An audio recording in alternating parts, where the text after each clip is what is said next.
listening to Voice of the Fans Sportscast, brought to you by none other than the voices of the fans. Oh, Canada.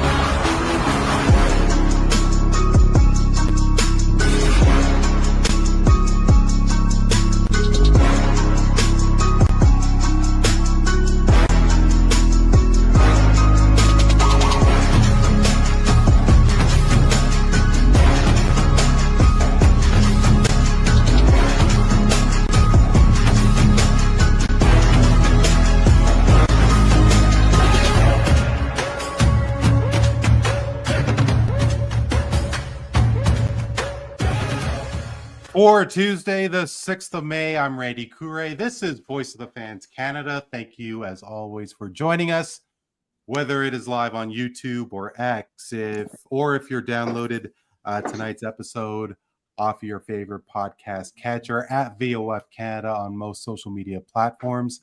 Appreciate you, as always, if you like or subscribe.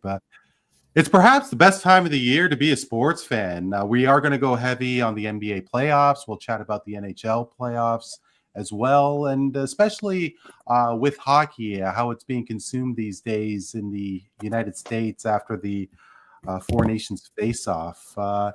It's also the end of an era in San Antonio after 5 NBA championships, 3 Coach of the Year awards, an Olympic bronze and gold medal. Greg Popovich has stepped down as coach. He will assume the role of president with the club. Mike Malone is out as well in Denver. Malone led the Nuggets to their first NBA championship less than 2 years ago, but has been shown the door along with general manager Calvin Booth. Shedeur Sanders hasn't been shown the door, but it appears he wasn't shown a lot of love during the NFL draft. Believed to be a top pick, the son of primetime was taken in the 5th round by the Cleveland Browns. And now that the Luka Doncic experience has begun in Tinseltown, how long will it last? That and a lot more. There may be a trade war brewing between Canada and the United States, but it is all love here at Voice of the Fans. Neil Katari is back with me once again. Neil, how are you? Good to be with you again, Randy. Thank you so much. And our partners from Voice of the Fans Sportscast is back. They are from the great state of Mississippi, and really great, especially it is apparently some bad weather over their way. Always grateful that they are joining Neil and myself tonight. He is definitely going to be giving his 100%. Ronnie, RC Clark is here. RC, great to see you again. Hey, man, great to be on with you guys. Glad to see you guys. Great to see you too. And the host of the Voice of Fans Sportscast at VOF Sportscast on your major social media platforms, Ben Swift Reynolds is back once again. Swift, how's it going, my man? It's going good. Always feels good to be back with y'all boys. No, it's definitely a pleasure. We tried to get something going for the past couple of weeks, and hopefully Damian Flowers will be able to join us as well. As mentioned, there's some bad weather going on in Mississippi. Hope you and yours are keeping safe, and hopefully Flowers will be able to join us as the show goes on. And guys, we might as well get right into it. And I'd be remiss. The Canadian in me, fellas, is forcing me to talk a little hockey first. And with the Four Nations face-off, guys, it was the first time such a tournament took place, and it pitted Canada, the United States, Sweden, and Finland. It was the first time international competition really took place in a grand scale since the 2014 Olympics. And the tournament was really highly talked about here in Canada, of course, but there was some skepticism. I mean, we didn't really know if the players were going to take it seriously, and they definitely did. I mean, they exceeded all of our expectations. Swift, I'd love to start it with you. How much of the tournament was being talked about in your ways, and did you follow it much? I didn't really follow it a lot. I really didn't hear a lot of wave. The only time I did participate or look at it was on IG or on my sports news feed. It just when I have working on a podcast stuff, I gotta put my mind on certain things. So I wanted to watch some of the games, but I was working on different projects at the time. But when I saw the highlights, man, I was pumped, man. I was excited. I was like, dang, I missed a good one between USA and Canada. And I think hockey is on the song with the Four Nations. I mean, it brings out that type of European type feel. You know how them guys, when they watch soccer, how they all into it with some of the other countries. So it had that soccer feel to it pretty much, with all the fans getting into it and room for their nation. So kudos to the NHL for getting that right. And as mentioned, it's really been a decade since major international competition took place. Of course, the last time the NHL was allowed to participate in the Winter Olympics was 2014. They are going to go back when the Olympics are in Italy next year. And, with the likes of Connor McDavid, Austin Matthews, it was the first time they're representing their country as members of the NHL. And, RC, of course, the start of the Four Nations face-off was during NBA All-Star Weekend. And I can definitely appreciate that we as human beings are creatures of habit, and the NBA All-Star Weekend and even the game itself, I mean, people gravitate towards that. And it is, hockey just really started to take a lot more notice, in my assumption, in the United States. But getting back to the NBA, though, I mean, it seemed that the Four Nations really took all the sports headlines away from the NBA All-Star Weekend. And I mean, do you think that this is going to force the NBA to really try and come to some sort of resolution and trying to get more excitement back to that weekend? I don't think it will. I think the NBA, what they did with the in-season playoffs, they're like gonna try a lot of different things. But I think ultimately they'll get back to the East versus the West, because I think that's what the NFL and the NBA, they kind of mess with things you shouldn't mess with. That's one of the things they should have never messed with. Just keep it simple. I mean, it's the All-Star Weekend. Really, people look forward to the three-point shootout, the dunk contest, the skill competition. That Saturday night. That's Sunday.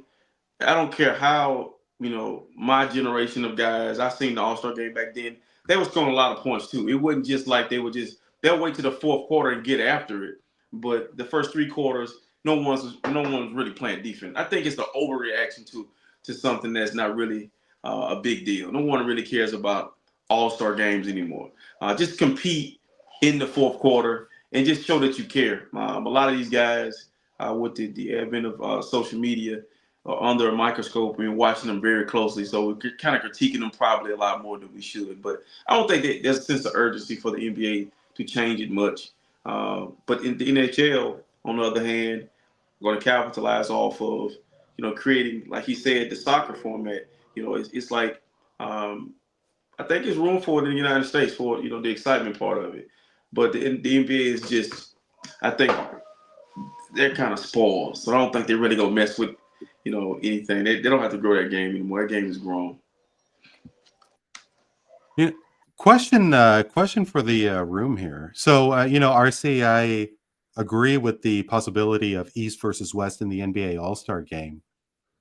What if the winning conference gets Game 7 home court advantage in the NBA Finals?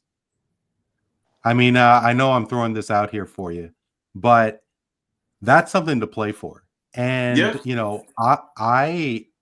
I will never forget, especially because Nick Nurse was the coach of the of what was that, Team Giannis, when the 2020 All-Star game, Kyle Lowry was taking charges.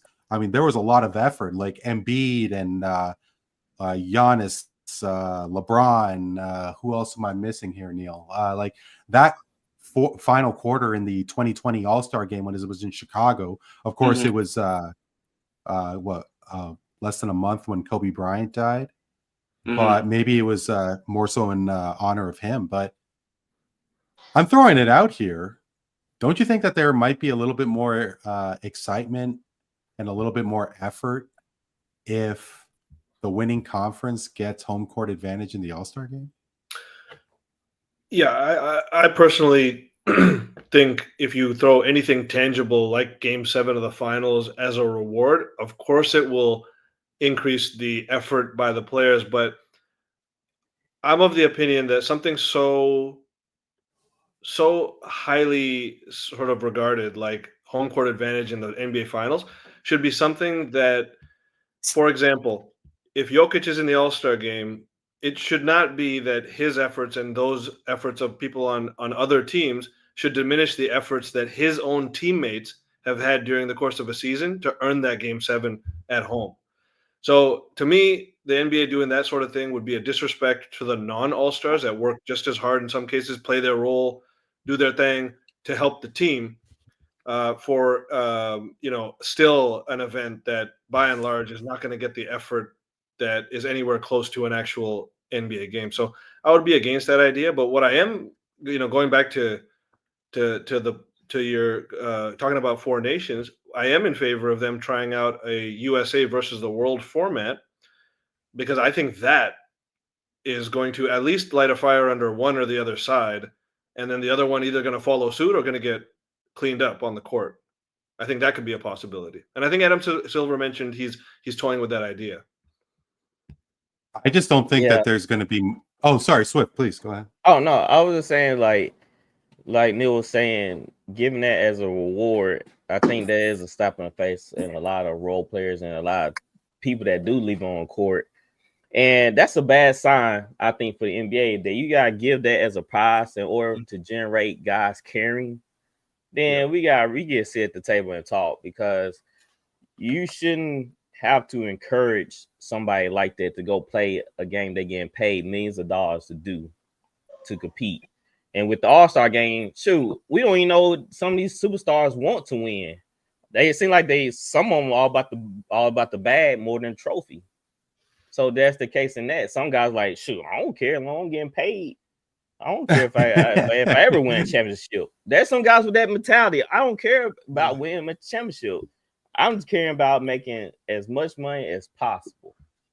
So you have to get everybody on the same accord in order to really get competitive atmosphere out of those players. I agree with him. I think the players are so entitled. They make so much money. They're not as hungry and passionate about it. The NFL, the NHL, Major League Baseball, they make a lot of money, but you can see those guys, they love that game. You can tell. I'm not saying just the NBA right now in the playoffs, this is the most passion they've played with in years. They're allowing them to be physical, allowing, we're not asking you guys to go out and clothesline each other, but we need some physicality. So what I'm saying, these guys most of these guys are younger, don't have a real vet that they can look up to, and then they can kind of instill certain things in them to make them appreciate or understand what they actually get to do every day. They just act. A lot of these guys think they're supposed to be doing this. So I don't think you can entice them. I don't think there's nothing you really throw out there for them, because they love the lifestyle more than they do the game. You can see it's obvious. It's about the money and the fashion now. So. Oh, don't even tell me about the fashion. I mean, their fashion is so terrible. I'm sorry. Please go. I'm about to say, Randy. Hey guys, how about this? Instead of an All-Star game, we'll have an All-Star Fashion Week. Who can wear the best costume on the runway? I'll tell you this: if that happens, James Harden might finally become a champion. No, he will not. Kyle Kuzma might finish one. Kyle Kuzma versus Jalen Green finals. Oh, don't make me tune into that. Fashion Week. I can see it now. Yo. NBA Fashion Week. There we go. Okay, I'm sorry. Between James Harden and Kyle Kuzma, even Shea looks ridiculous sometimes. I mean, Yeah, like, SGA. Oh my goodness. oh, what?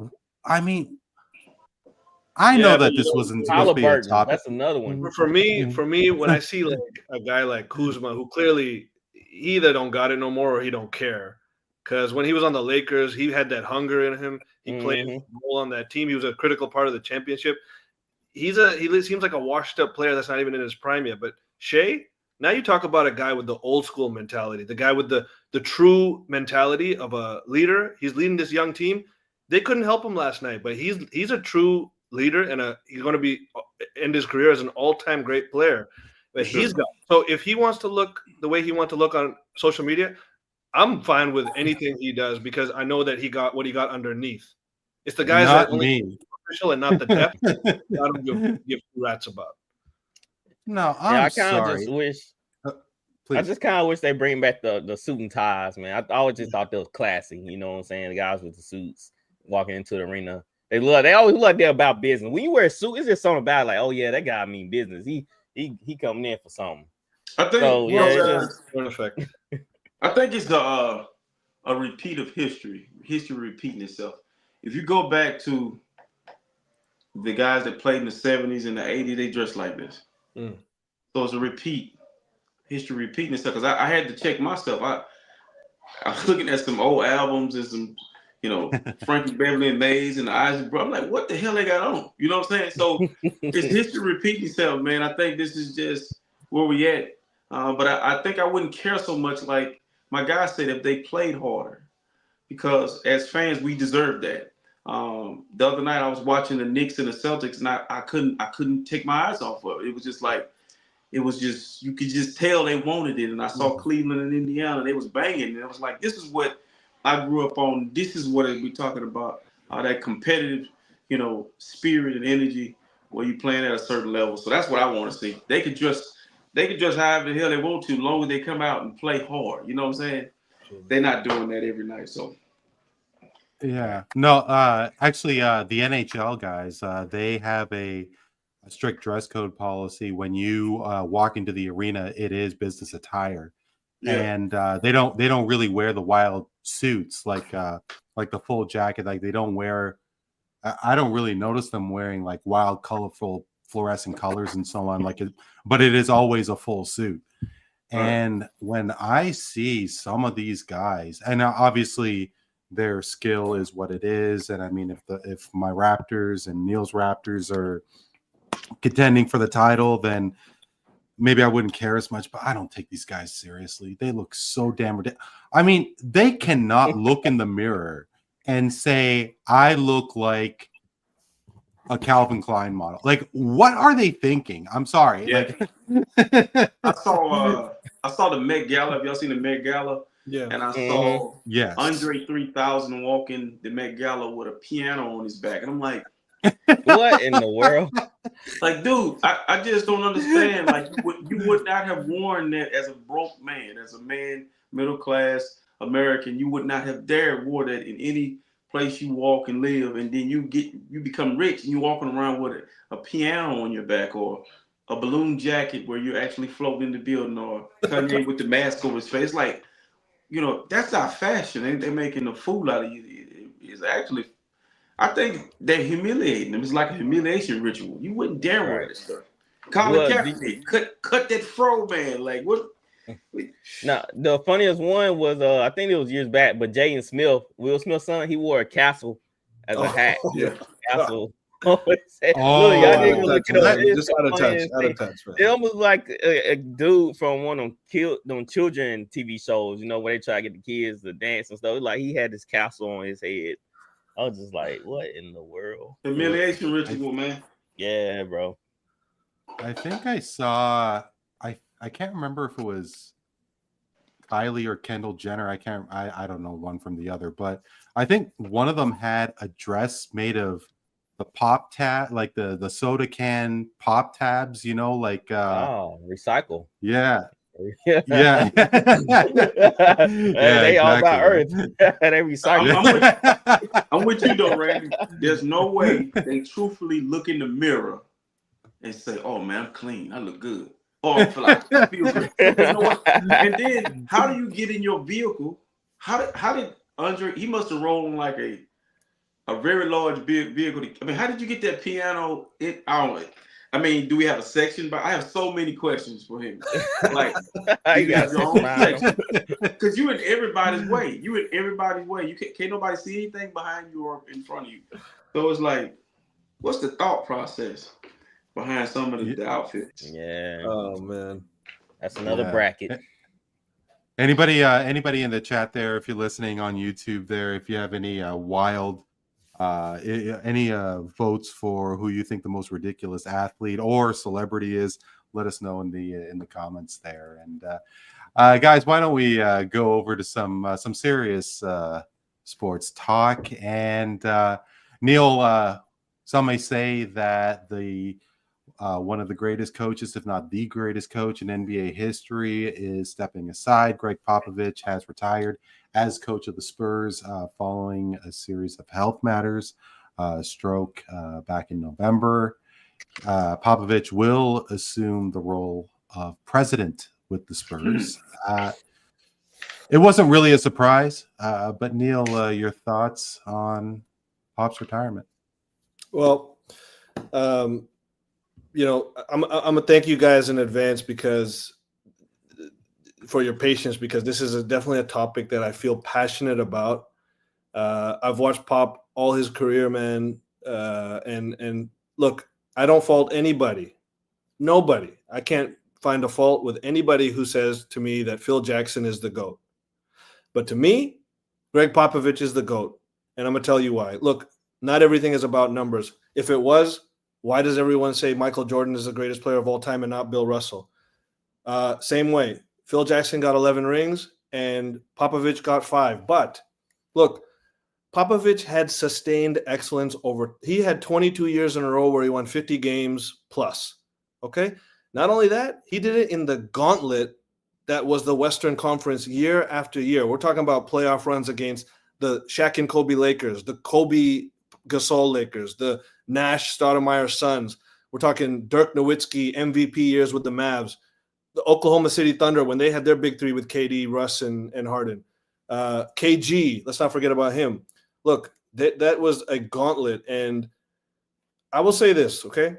Phil Jackson always took over his championship teams at a time when they were already firmly in contention with superstars either entering their prime or smack dab in their prime.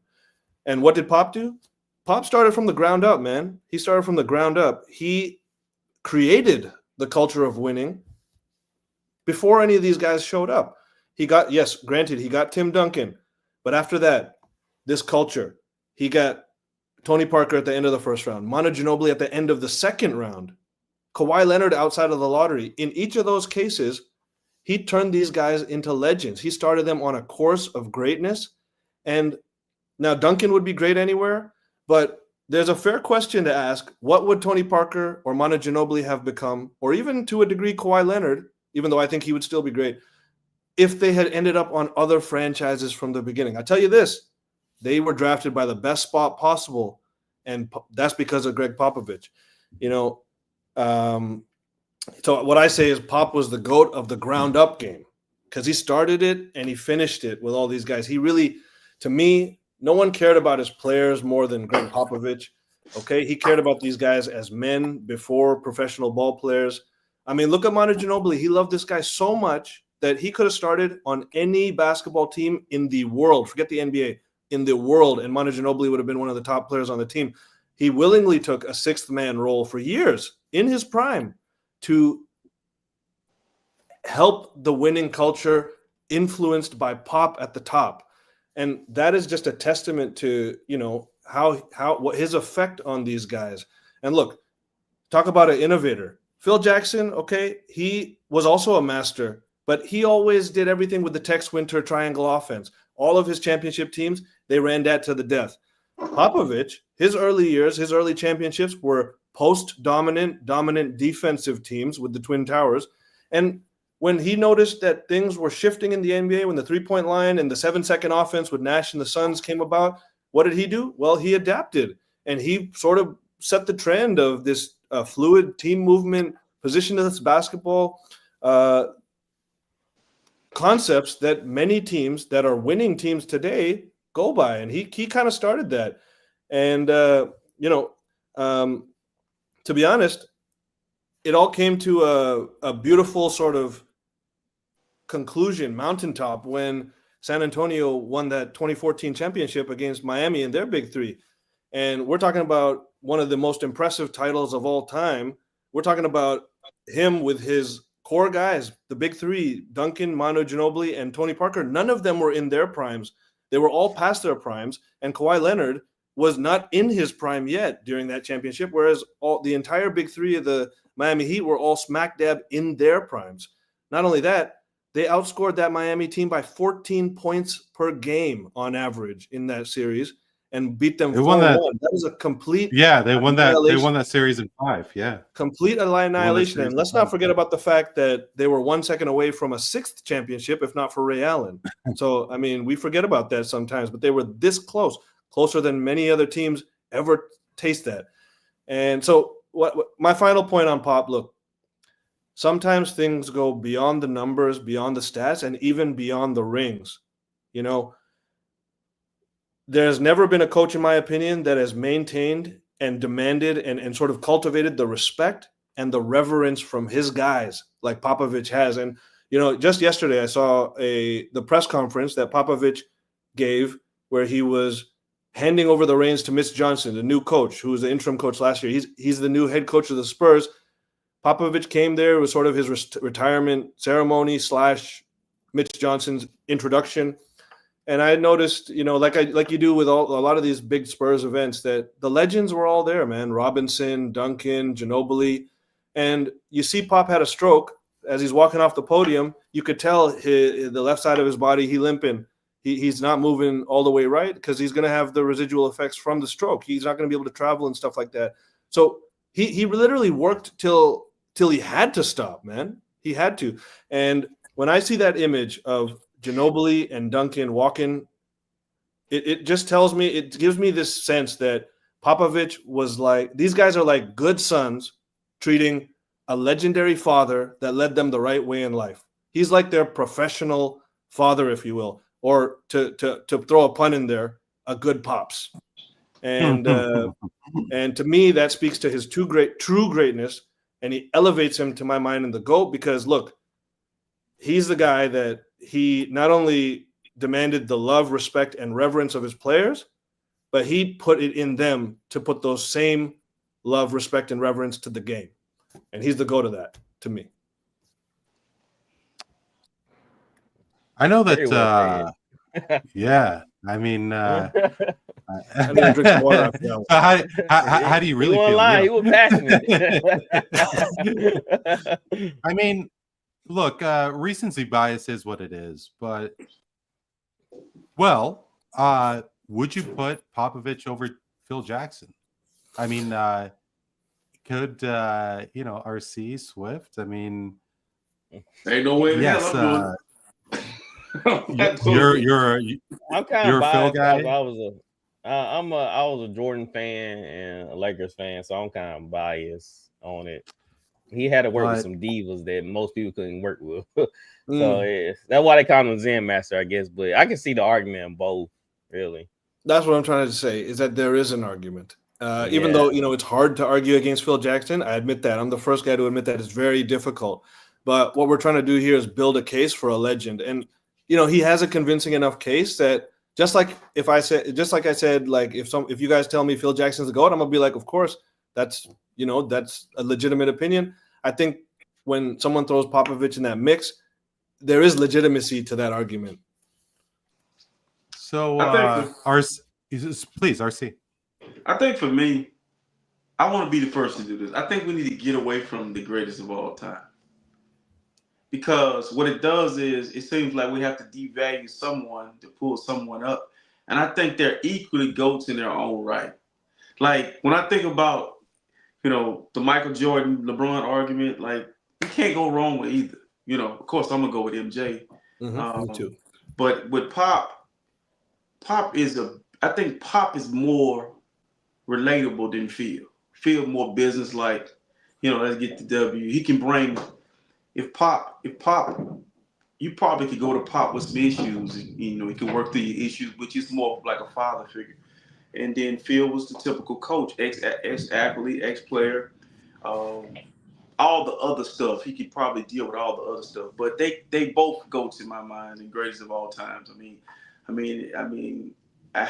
I think Pop grew on me after the series, seeing what he did with Kawhi and seeing him respond to the loss that they had to Miami, and they turn around and they win the next year. It's hard to get up after that type of loss. He didn't have to add nothing either. He didn't go out and add a Kevin Durant. He came right back with the group, and they rallied and they won. They beat a very good team.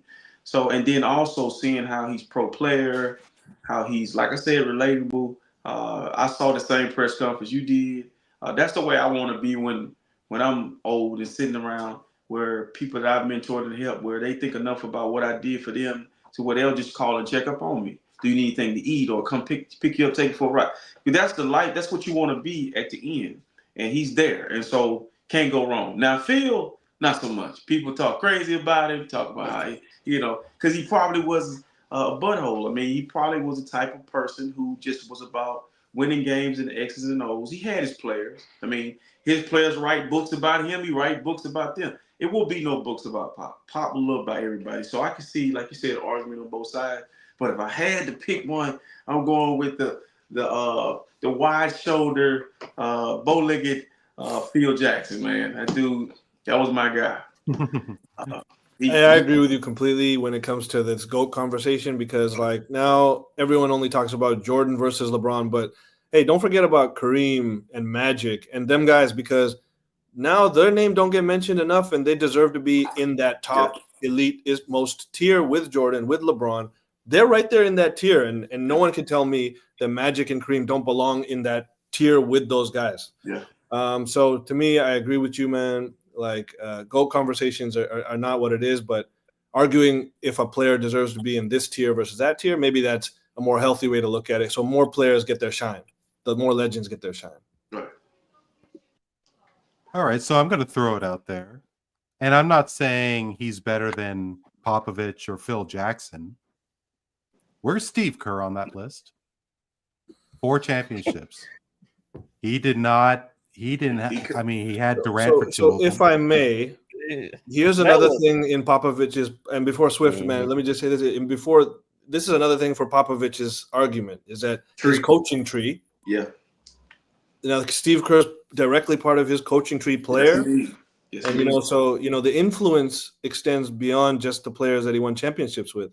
Yep. There are other champions like the Milwaukee Bucks, like the Golden State Warriors, others directly influenced by Popovich and his principles, his leadership. Yeah. So, you got to look at the indirect stuff as much, sometimes as a strong element, as well as all the direct stuff. Yeah. And that style of play is the Spurs style of play. That ball movement, that defense, that's Spurs basketball. So, yeah, you're right. Coaching tree. Well, so again, because as people are talking about Jordan versus LeBron and throw on Kobe versus LeBron, whoever, I don't know if Steve Kerr really gets that kind of cred. And is it that far-fetched to think that Steve Kerr helped develop Steph Curry? Somebody had to lead that team to 4 championships and 6 finals appearances. So I think Steve Kerr is a good. Sorry for cutting you off. I think Steve Kerr is a great step parent. I like me. He came in. He just put everything on autopilot. He didn't really. He allowed them to be themselves. They was already. I think Mark Jackson developed them, let them be themselves, and he just didn't mess with anything. But I think Pat Riley is better than Steve Kerr. To me personally. Yeah, Pat Riley is a dog, man. Like, how many championships did he win? Yeah, 6. 5. think it's Five. five. Sorry, 5. Yeah, 5. He won Four 5. with the Lakers. 4 with the Lakers. 1 with Miami. Mm-hmm. Should He was a have coach in had more Miami? than that with the Knicks. If Jordan would have Absolutely. Right. hyped that. Mhm. Perhaps. Well, guys, one guy who may not be in the Mount Rushmore of coaches is Mike Malone. It was quite a surprise, guys. It was quite a surprise. I mean, it was a 47-32 record, and there was less than a week to go in the regular season, and Denver parted ways with the man who led the Denver Nuggets to their first NBA championship, as well as general manager Calvin Booth. RC, how surprised were you in the Malone firing? I like Mike Malone, but I don't think he fits in this era of coaching. Like Budenholzer just got fired again. Those guys, those rah-rah guys, those get-in-your-face guys, they're not going to make it in the NBA. These kids don't like that style of coaching. Everything sounds like a personal attack. It's just criticism.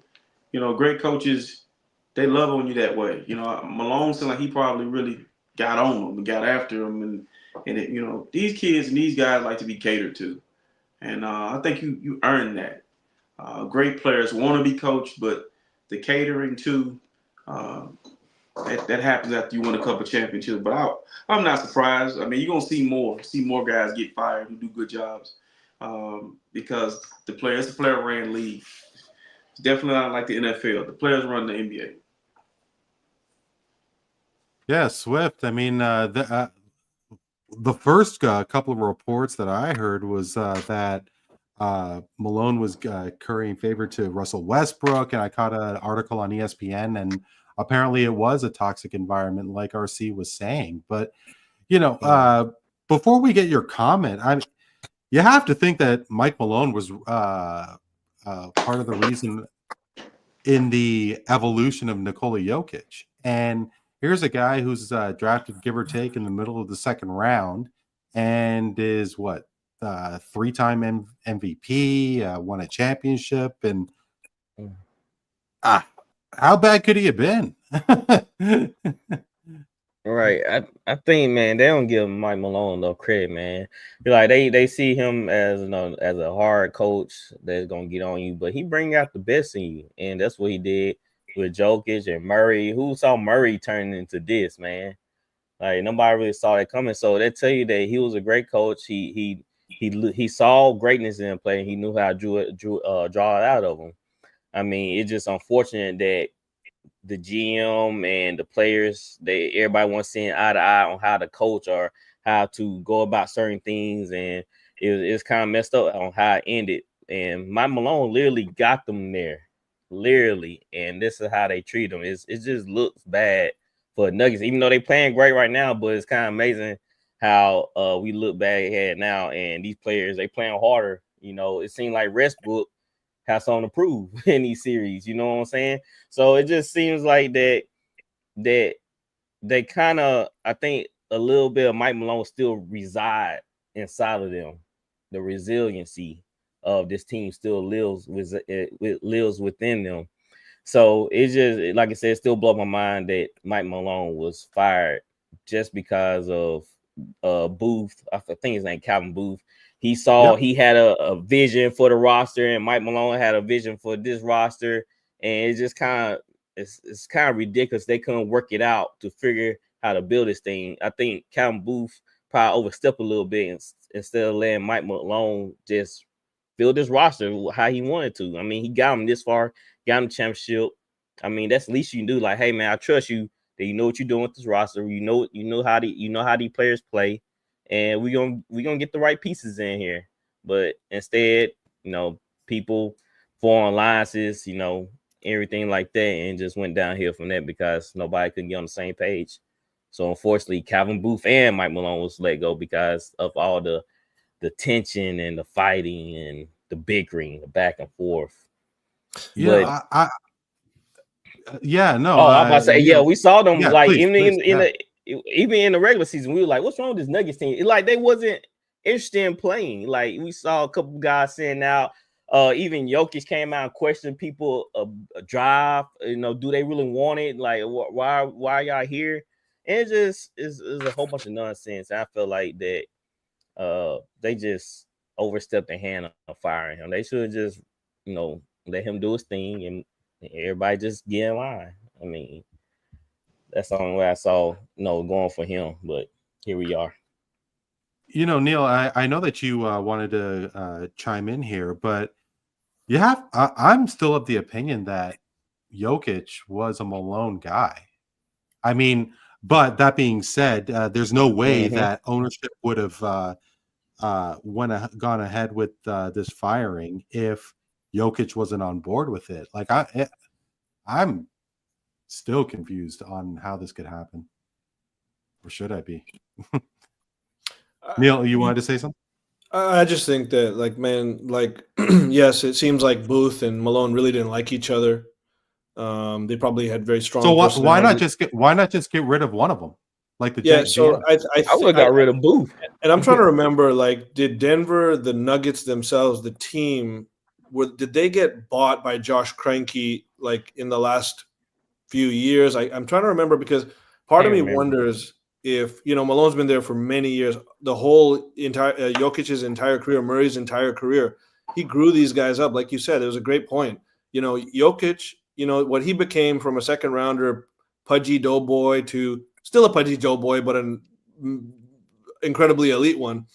Some of that has to do with your head coach, and there's no one that can tell me otherwise. That you reach different levels of greatness beyond anyone's wildest expectations, and the head coach that you don't had the entire time don't have a huge part in that. You'll never convince me of that. And so, I don't think Jokic believes that. He knows Malone's the guy, but sometimes I feel like RC said, the coaches, these old school guys, with the when you burn heavier, you fizzle out sometimes faster. And I don't know if Malone necessarily fizzled out, but his command of the locker room perhaps could have.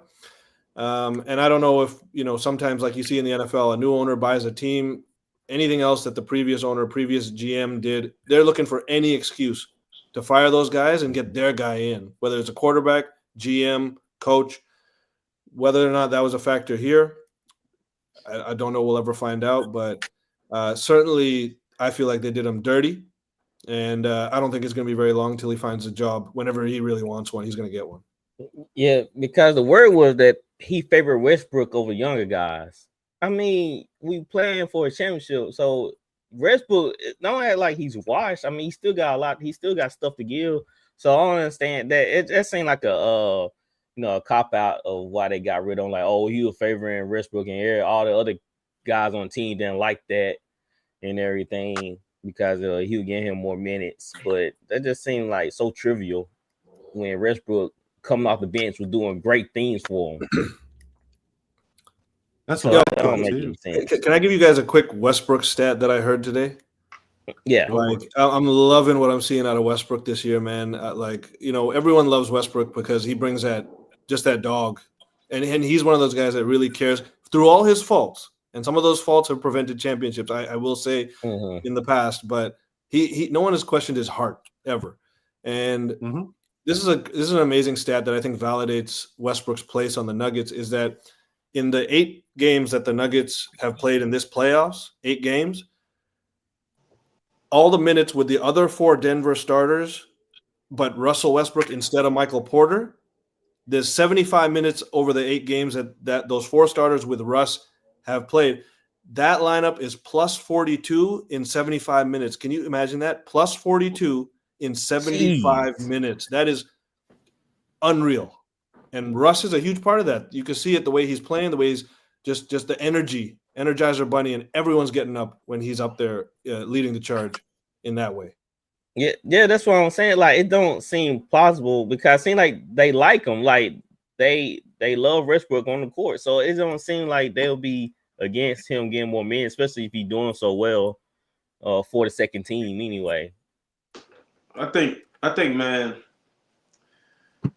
and we're in a different era where guys don't like to be challenged. And Mike Malone is probably one of those coaches that'll get in your face. And he probably got in the wrong person's face. And it might not have been a player. It might have been the GM. It might have been owner. He pissed somebody off. I mean, he said the wrong thing to somebody, and This is what. I'm sure you got to think about this guy is the only guy you haven't won a championship. This was the guy that brought you the championship. You know, so he had to do something major. Like it had to be something really bad for him to be gone. Will that ever be disclosed? I doubt it. Because that might be why both of them got fired. Because it might have been a back and forth. It might have been a heated exchange, almost come to blows type stuff. So you can't fire one, you got to fire both. So yeah, but the Nuggets they sure look like they, doing well without him. But I'm with you. He created that culture. That's what I'm saying. I feel like they're carrying his presence on the court. It's just how they play it. They physical, they hustle nonstop. Well, we saw Jokic have a great game yesterday. That was amazing. I'm like, there's no way that he put up those numbers. There's no way. Like you playing a video game. Which I had a guy tell me this. He said, "Man, Joker's the best big man ever to play." I said, "Y'all are prisoners of the moment." I said, "Listen, I love Joker, but if you put Shaq in this era, and you tell Shaq 2 nights out of the year, out of your season, you're gonna play a big man. That's it. Maybe 2 nights, maybe 3, maybe 4 because you're gonna play him twice. Other than that, you got a free run to the rim. Shaq will have 60 points, man, because there's nobody down there. There's nobody down there that want to physically bang with Shaquille O'Neal or Hakeem Olajuwon or Patrick Ewing or any of those guys, man. Those David Robinson, they're not gonna want to bang with that. The Admiral could run and shoot. So, I love Joker, but if Joker had to see every night a guy that he knew he was gonna have to go against every night, it'll look a little different. But right now, Joker, like, you mean to tell me there's nobody in the series that they're playing in right now? Who's the guy that's gonna stop Joker? Well, yes, nobody. Yeah. Last night I saw Joker get a rebound over 4 OKC players, and Jokic probably got this high off the ground to grab that rebound. He still grabbed it all over him. I'm like, yeah, they ain't gonna stop that. Yeah, he just putting up crazy numbers, man. Crazy numbers. Yeah. There's nobody there. Nobody. Incredible. I'm with you, RC, and I'm not saying that the game today is better than it was at Shaq's era. But because Shaq is just an inside player, he doesn't have that outside game, the outside offensive game. Don't you think that's going to be a factor? Because I'm with you. I believe. I'm thinking about Orlando Shaq. Oh, sorry, please. Yeah, I was thinking about Orlando Magic Shaq in this era. I'll take either one. Either one. I'm gonna tell you why. The one that can run up down the court with no effort. The skinnier one, oh man, he'll be a problem. He's snagging everything. Guys, what we saw in the All-Star game with Jordan, he was dribbling. Like, okay, that he had the moves when he was with Orlando Magic. So I think that Shaq could be even scarier because he's nimble, he's slimmer, he can run up and down the court. So I mean, me personally, I think Jokic has a very good chance to be better than Shaq all time. I love Shaq. Don't get me wrong. I love Shaq. I'm a huge Shaq fan. I respect his place in history. But this Jokic guy is so much more skilled than Shaq, in my opinion. He's the best passer in the league. There's an argument that he's the best passer in the league. There's an argument that, I mean, I don't know that Shaq's best season was better than Jokic's best season. I don't know. But maybe his one MVP season in 2000, possibly. But, Shaq was also a guy that didn't always care, man. He rested on his laurels, and he knew that he was the big body. He could dominate anytime, but he rested on that sometimes, and he did not look to grow all the time. Like, look at Jokic, man. This guy grows every single year. You don't think he is going to get better? You think it's impossible? Boom, he gets better. It's just been happening too many years that you can no longer say, because he's not, he's in his prime, but he's still got a lot of prime left. There is really a scary ceiling to what this guy can become when he's at his absolute peak, which maybe now, maybe in a couple of years, but I think there's a good chance that he'll end up all-time consensus greater than Shaq. I think there's a very good chance. So I'm going to say this. I'm not a Shaq fan. I'm a Laker fan, but I'm not a Shaq fan. I think Shaq is a bully. Really? I think Shaq is a big bully. I think you're exactly right. He takes his elbow. and he uses his elbow as a bulldozer. And I didn't like that.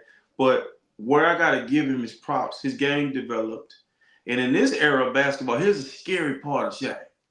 There's a picture out there of the New Jersey Nets. There's Kenyon Martin, Aaron Williams, Jason Kidd, Richard Jefferson, all of them in that picture getting dunked on by one man. So Joker, I saw Joker struggle with Dwight Howard. That one year, the last championship my Lakers won in 2020, Howard was guarding Joker.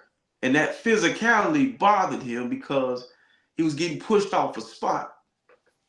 So I'm thinking, Shaq, yeah, you got to guard Joker on that end. But Joker ain't just uber athletic. He going to be where he at. So Shaq, no, he going to be right there. You know, he guarding. He ain't going to cross Shaq up or any of that. But then when you go on the other end, it's going to be the problem because Shaq going to turn and it's going to be bulldozer and it's going to wear him down. See what I'm saying? And so that's what I'm saying. Like, if they allow him to play the way Shaq played, no one wants that over and over and over and over and over, man. Like, it was just too. Joker's the better skilled player. Shaq's the most dominant player. Mm-hmm. I don't want to guard him. I don't want to physically take a beating all night for 2 points. You know, like, so. Yeah, just ask Sabonis and Rick Smith. But actually, who I Rick Smith's still dizzy. I would rather have Joker than Shaq because of what you said. You give Kobe Bryant Joker, he wins a lot of championships because he knows Joker's coming every year ready to play with Kobe. Shaq somewhere eating hamburgers and drinking Monties, just drinking as many beers. Like it's been known that Shaq is like, if you know the story of Andre the Giant, how much alcohol he can drink and how much food he can eat. Shaq is the same way. He was the same way, and he come in the season out of shape. You can see it on him. So I would take Joker, but I don't want to guard Shaq. I don't want to guard Shaq. Hey, that's a good poll question. Who's your greatest center of all time? Is it Jokic or Shaq? I think a lot of people are gonna lean Jokic, to be honest. As well. I think it depends on the age of the person voting. I mean, I think a lot of people. I mean, I saw this great. I saw this great Instagram reel.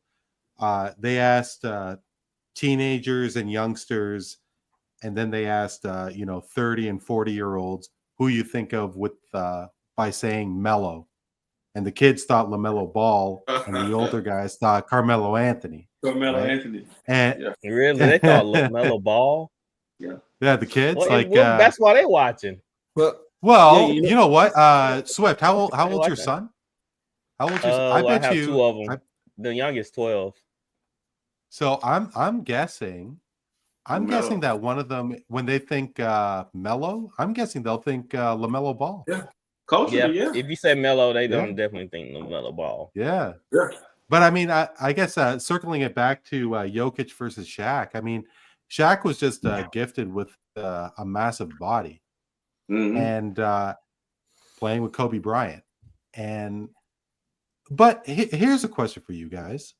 Are we going to see that dominant five once again? Between the, you think so? Because I think it's needed. No. History always repeats itself, man. History repeats itself. It's coming, just like the fashion, Ben.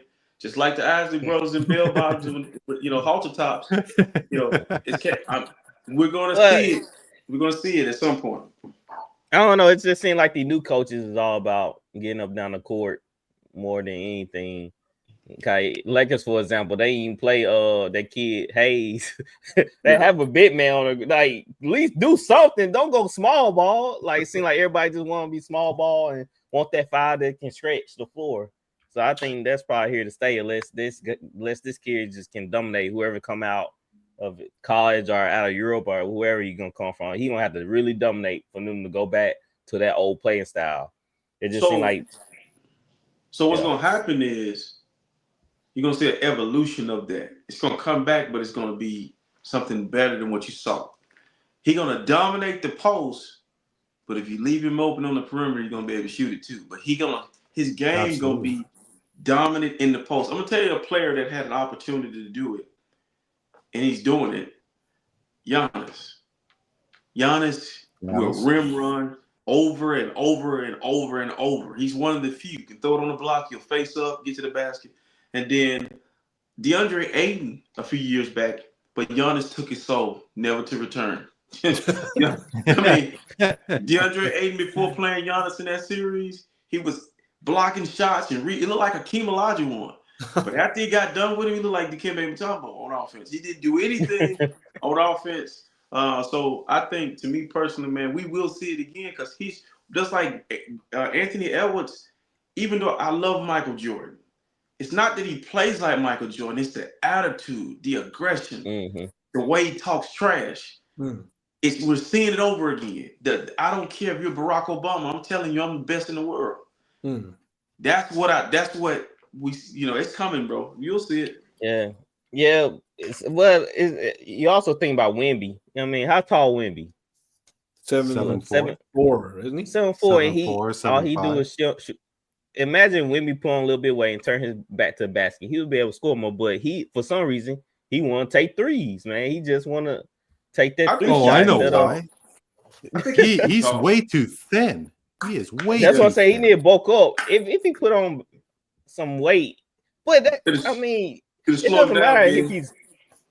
The thing is, though, if he puts his back to the basket, I'm pretty sure he can score way more points. Cause the guys that guard him are nowhere taller than him, so he can get the shot up easily. I mean, he don't got to back him down like Shaq, but at least get some post moves down there. And I believe he'll be unstoppable.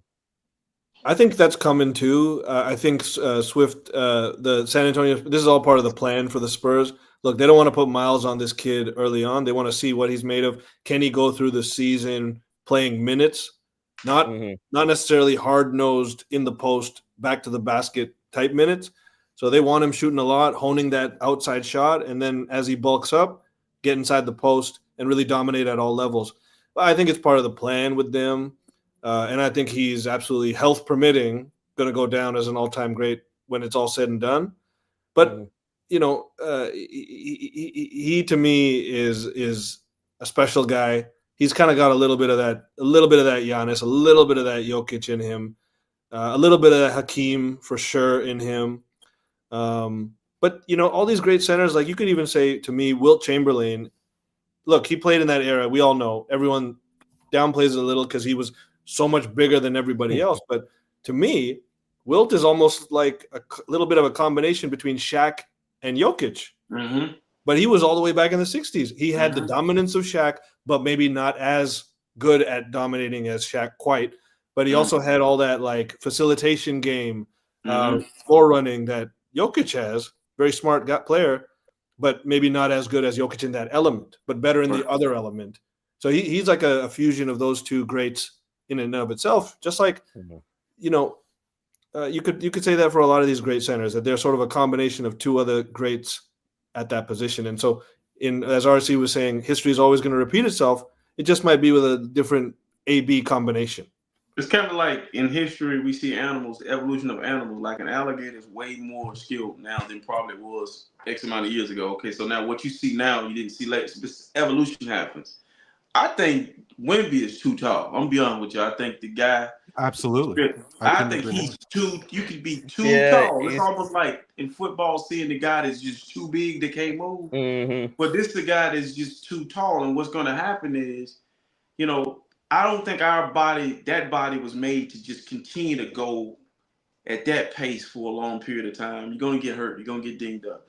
And if he gains weight, Ben, he's going to slow down a little bit and struggle with his back to the basket. I think he's a big guard trapped in that body. I think he's a guard trapped in that body. So I had cracked a joke that said what it would have been like for him to have to deal with Rasheed Wallace, or having to deal with Ben Wallace. That physical. Nah, bro. That's why I say the game is, you look at the players' bodies now, just looks different. So, I mean, but I say it'll happen again because you watch Detroit Pistons, they got a few players on there that look like 80s, 90s players. They got some big guys. Yeah. Too. It's changing. Well, I mean, taking a look at the stats here, Victor Wembanyama didn't average 11 rebounds a game. just over 24 points a game, over 3.5 assists. And he is, where would his age be? What is he, 21? Can he buy booze in the US? But he can he's now. pretty young. Yeah. Yeah. So you say he averaged over find, 10 rebounds? How many rebounds did he average? 11 rebounds a game. He's averaging last year. Well, he only played 46 games, but he does seem to have it's a good point you bring up, RC. I mean, because I mean, take a look at all 7-footers in the NBA. You think of Yao Ming. Look at what Joel Embiid is going through now. I'm not sure if Greg Oden was 7 feet tall, but he barely scratched the surface. Knee issues. Kevin Durant. I mean, he had the 1 year where he blew out his Achilles, but he pretty much had a pretty healthy-ish career. That 1 year aside, I'm personally thinking that. What's that? Bobo. Bobo. Yeah. Look at Zach. Look at Zach Edey on Memphis, man. If this was the 2001 draft, he would be top overall pick with a bullet, and he would have actually, been a great player potentially. Today's in this era, his physical speed limitations, lack of footwork, and it really hurts him when all you got is a one-dimensional game. That's why Taco Fall didn't really catch on. That's coaching. That's coaching, man. That's coaching. I got a friend that played in the NBA. He was Kevin Durant before Kevin Durant. I know that's probably far-fetched. He actually is a mentor to Kevin Durant named DeMar Johnson. He was drafted to the Atlanta Falcons. He was drafted to the Atlanta Hawks and played at Cincinnati with Kenyon Martin. And he was the first 6'10" guy that was shooting from the perimeter and play that style. So got in a bad car accident, long story short, ended his career a little early. He played, but he lost some years of his career from the car accident. But I think about the way he played and looking at the way Durant played. I think the thing that saves Durant versus those other big guys is Durant is really a guard. He plays more guard-like. But Zach Edey, I feel sorry for him, man, because he's a dominant presence. And his coach, it's up to the coaches to let him be that. Let him play, coach. Put him in. I mean, Draymond is still playing. Draymond's still playing the way he played. Draymond plays 80s, 90s basketball in this era. He punks everybody. So, yeah. Well, hey, no time like the present, fellas. Neil, a couple of upsets did take place in the first round of the NBA playoffs. Or are we ready to really call the Warriors beating the Rockets and the T-Wolves beating the Lakers an upset? That could be debated. What did stand out to you in the first round? Well, to be honest, the biggest thing that stood out, as RC was kind of alluding to this, is actually how surprisingly great these playoffs have been so far. I'm very pleasantly surprised because I don't have, the greatest memories of the first round being riveting all the time. It's usually a bunch of throwaway series, and you usually get one or two good ones. And then the second round is really when things really begin. But, we had a lot of great things. I mean, we're talking about 2 Game 7s. Detroit, everyone, the up-and-coming Bad Boys 2.0 that's starting over there in Detroit, they're making New York sweat right to the end. I think Ant-Man really arrived as a superstar of a dominant level in this Lakers series with that 43-point game and just the swagger that he brings and taking out more legends as he may do in this next round as well to add to his sort of hit list. This Westbrook resurgence, man. And then even a little bit of mild, indirect Nico Harrison redemption here with this Lakers kind of choke down. He was, he got drunk that night. Oh, he's somewhere smiling Yeah. But I think all in all, the first round has been fantastic, and I just want to point out, like, last night, man, was, I gotta say, one of the best nights of basketball I've ever seen. When you talk about two epic comebacks, two gritty games, like excellent matchups. You got the two MVP candidates in one, and you got the classic matchup, New York Boston, in the other. These guys down 20 in the third, come back, roaring back. OG Anunoby, Jalen Brunson, all of their starters played well in that comeback. And then just the young Thunder, the dominant guys of the regular season, not handling the moment like the champions that the Denver Nuggets were and still seem to be, because the way they came back in that, that's championship material right there. And sometimes you don't believe it till you see it, and I saw it last night. And I'm really happy that the New York Boston series will end up being better than I thought it would be, because I was thinking it could be like a 4-1 gentleman's sweep. It seems like maybe New York got an extra level and that was a big confidence win for them. So I'm loving these playoffs so far, and I would say that it's off to one of the better starts in recent years thus far. Hey, Yeah. let me interject real quick. So I just looked at the score of the Pacers and Cavaliers. The Pacers beat the Cavs 120-119. They said Halliburton scored a last second game-winning 3. What the crap is going on? Cleveland being Cleveland without LeBron Wow. James. Man, RC, you're not crazy. buying Cleveland, huh? Yeah, Well, they remind me. Donovan Mitchell. Their regular season. That's what happened when you win all those games in the regular season. I mean, it's like when you get to the playoffs and you expect it. I don't think they're used to being in the position that they're in. Like, hey, have a bullseye on us. Boston is not being talked about as much as Cleveland was being talked about throughout the season. So Indiana reminding us, hey, that's why you play the game. And I'm surprised. What you just said, Ben, I'm surprised they actually looked at that. That's shocking. Like, that is shocking. That is shocking, because they were up by 18 points in the third quarter or something like that. They were defending well. That's so crazy. what y'all? So with the Pacers leading the series 2-0, do this say something about Donovan Mitchell? Because a lot of people was bashing him when he was with the Jazz, like, oh, he can't get over the hump. He ain't that type of star to pull his team through. And now he's on the Cleveland Cavaliers, and they supposed to be the best team in the East, one of the best teams in the East, and now they looking in the series 0-2. Yeah, but you got to look at it. He dropped 48 points tonight. Yeah, I don't know. You can call out Mitchell. Yeah, I don't think it's him. I think basketball, man, just like football, we lose together. We win together, we lose together. I don't put it on one player. 48 points. What more could he have done? Yeah, and they were missing Mobley and Garland, and when you're missing 2 of your 3 best players. Yeah, it's tough on anyone, man. 48, you got to win. So you got to win. Yeah, especially if they're missing, to your point, Neil. Well, right now I got a score update. The Warriors are beating the Timberwolves 36-22. Oh, wow. That is impressive as well. Yes, I thought they'll be a lot closer. Lots of game left going away. Yeah, it's still second quarter with 6 minutes left. What finals? I'm gonna ask Swift and RC and you as well, Randy. What would your ideal NBA finals be this year, if you had to just pick a matchup? Hey, man. I mean, give me the Warriors.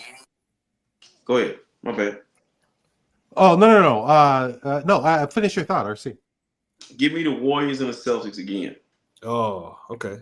Give me the Warriors trying to do something they haven't. Like, this is the last hurrah. I think this is the last championship that they'll get. But give me that Jimmy Butler. You know what he said last year? If he'd have played against the Celtics, what he would have did. Give me Draymond Green, big loud mouth. Give me Steph Curry shimmying, and then give me Boston what they have. But I think New York going to have a say-so in it too. But give me it. I'll take the rematch, or give me Ant versus Boston. Because either or, I'll take either or. Yeah, I was gonna go with they'll be the best series. OKC versus Celtics. I think they'll be the best series. But if you want ratings, Timberwolves versus Celtics, and going at Jaylen Brown and Tatum, you talking about a lot of trash talking? Yeah, they're gonna be some there, especially with Brown. Well, how about you, Randy? Yeah, you know what? I love Steph. I don't want to see the Warriors there again, and I don't like the Celtics. So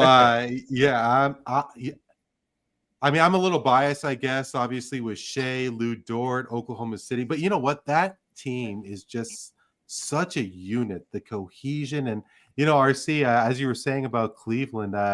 When I'm done, I'd love to get your thoughts on OKC, because you're saying all the winning in the regular season is the same thing going to happen with OKC. But I I think getting the Knicks to the finals would be Yes. correct. Yeah. I mean, Then they fall flat on their face. when was the last time New York split it? 2000? 1998, 1998-9 to Spurs. Yeah. Pop's Spurs, first yeah, championship Spurs, was against them. Yep. Yep. And Oh, but it's a O.J. toss up Simpson. because Wild speed. Was it O.J. Simpson? The O.J. Simpson. No, that was in '94 when they lost to the Rockets. That was game Okay. 7. Good call. And in '99 Look at they had Neil Marcus with the Camby, knowledge. Marcus Camby, and Allen Houston, Sprewell. Yeah, Them I guys. remember that. Yeah. Man, how you keep all that up there, Neil? Huh? How you keep all that up there? I sacrifice a lot of other information for this stuff, man. Hey, Neil, so you can just so you can drop it on Right. just like that. Right. Yeah, So you got to throw yeah. other stuff out. Well, I need to clean mine out. Well, Mine Right quick, cluttered. I think my choice would be Denver versus New York, and the reason I say that, the number one reason, is because both teams are starter heavy, and I would just love to see those starting lineups go at it and play like 45 minutes, all of them. That would just be amazing to me. Denver, New York, I would love that series. The Knicks would be good for the NBA being there. Absolutely, I agree. Great story. But you know what? You know what, RC, though? Here's my question. What if it was Knicks, Timberwolves, let alone OKC, if pick either between Minnesota or OKC, and New York goes on a heater, right? You have the glitz and glamour of Broadway versus small town Oklahoma City, and I mean, I guess Minnesota, Minneapolis is a mid-major U.S. city, but it's not the glitz and glamour of Miami or Los Angeles. What if Anthony Edwards stays his entire career in Minnesota? I mean, I just don't know if I buy. Like, I know that on the surface, I mean, take a look at the past World Series. You had the Dodgers and the Yankees, and I get it. Legacy franchises are legacy franchises, but I want to see the small market teams. I want to see Indiana in the finals. I want to see Cleveland back in there. Like, I know I just threw a lot at you, but I mean, Neil, to answer your original question, I want to see the Knicks for sure, and it's a toss up. I think I'd like to see Oklahoma City, just because the smaller the franchise, the more hope I personally have. Because look at San Antonio. How many San Antonio Spurs fans are all over the U.S., let alone in Canada? And San Antonio is one of the smallest NBA cities. But that's where the NFL gets it right. The NFL gets it right. Kansas City, the parity in the National Football League. Before Kansas City wins that Super Bowl, it was the Patriots. It's considered a small market. But then I think that is. But then you go to freaking Kansas City, who hadn't won a Super Bowl in 50 years, and they win and they can't stop winning. And all these Chiefs fans are born. I think if Minnesota can get to the finals and win one, that'll be great for sports. I'm all for parity. I'm a Laker fan, 16-time champion. I think it's 16. I'm gonna stop counting. It don't matter. It don't matter as much no more. Like I'm gonna be honest with you guys. The Lakers and the Celtics have all the rings in that league. Something has to change. You got one, I think, has 18, one has 17. Like, that's all the rings, bro. If Jordan don't come in and do anything, and Miami don't sprinkle in there sometimes, and San Antonio, the Lakers and the Celtics have all the rings. So I'm with you. You got to get a Minnesota and OKC, or it'll just be great. It'll be great. Absolutely agree. Yeah, great question, Neil.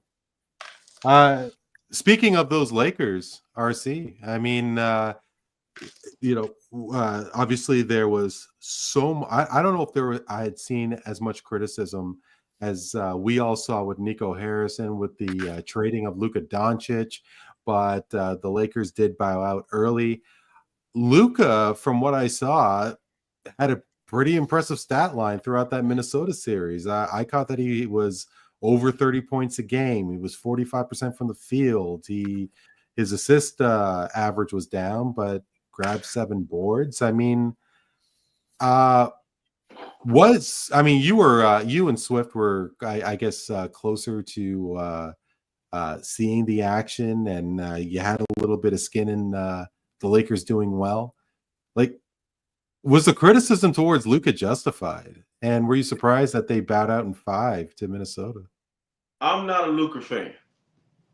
Okay. Guy convinced me last year before the series started against Boston. I was trying to big Luka up because of the performance he had put on against, I think it was the Timberwolves they put out. He was trying. I was on the Luka bandwagon. He said, man, he's not disciplined enough. He doesn't play defense, and he loves arguing with the refs. I'm like, they all do. Until he gets on my team, I didn't know how severe it is, to the point to where we're running back on defense, and he's still down there on, complaining about a foul he didn't get. And another thing about him that I don't like is, bro, listen, that sports have ebb and flows, and you're gonna have points in the game where you're gonna have adversity. It's just not gonna go perfect all the time.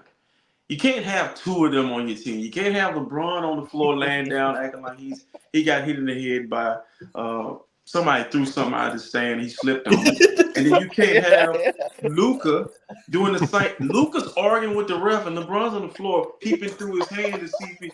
It's a circus, man. It's beyond basketball.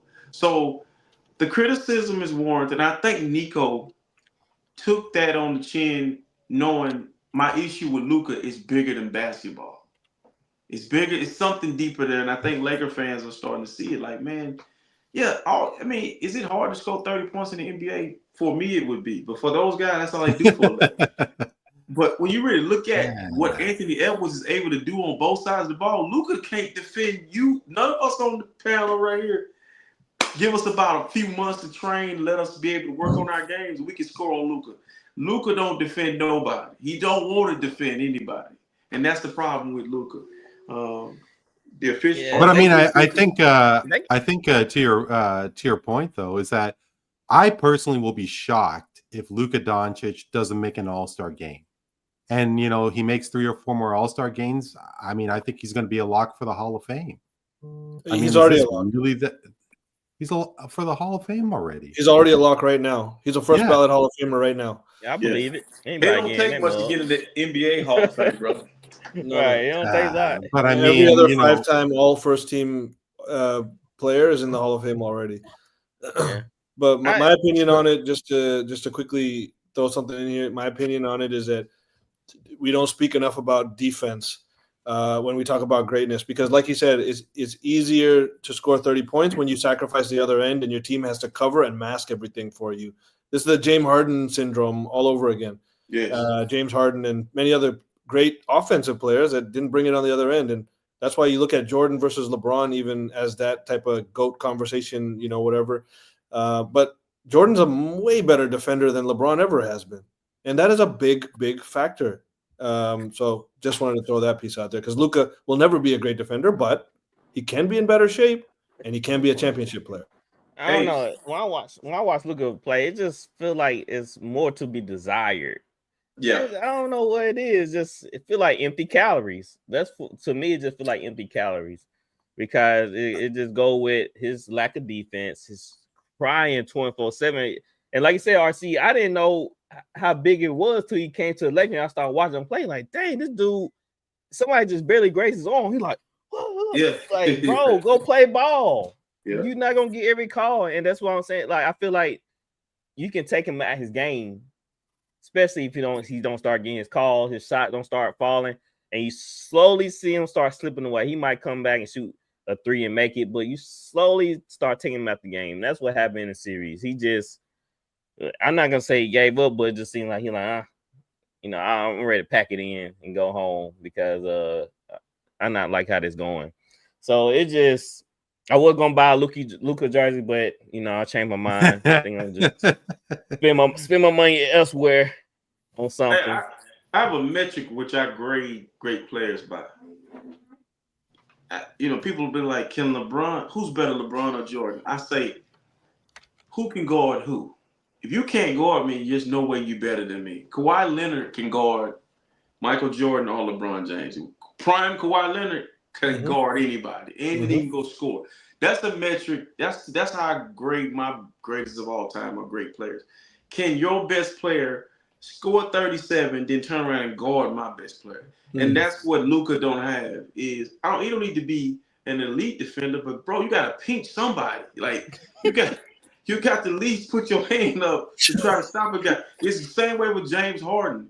James Harden has no desire to defend. And so, yeah, that's my thing. I think Nico caught a lot of flack because Luka's a cultural icon, basically. They love him in Dallas. But in LA, it's a different. I think Luka understands this too. You're going to be graded differently in Los Angeles. Like, you're not bigger than Los Angeles now. So, you ain't in Dallas, Dorothy. Like, yeah, Luka, he gonna see a lot of this in LA, and that's what he gotta live up to.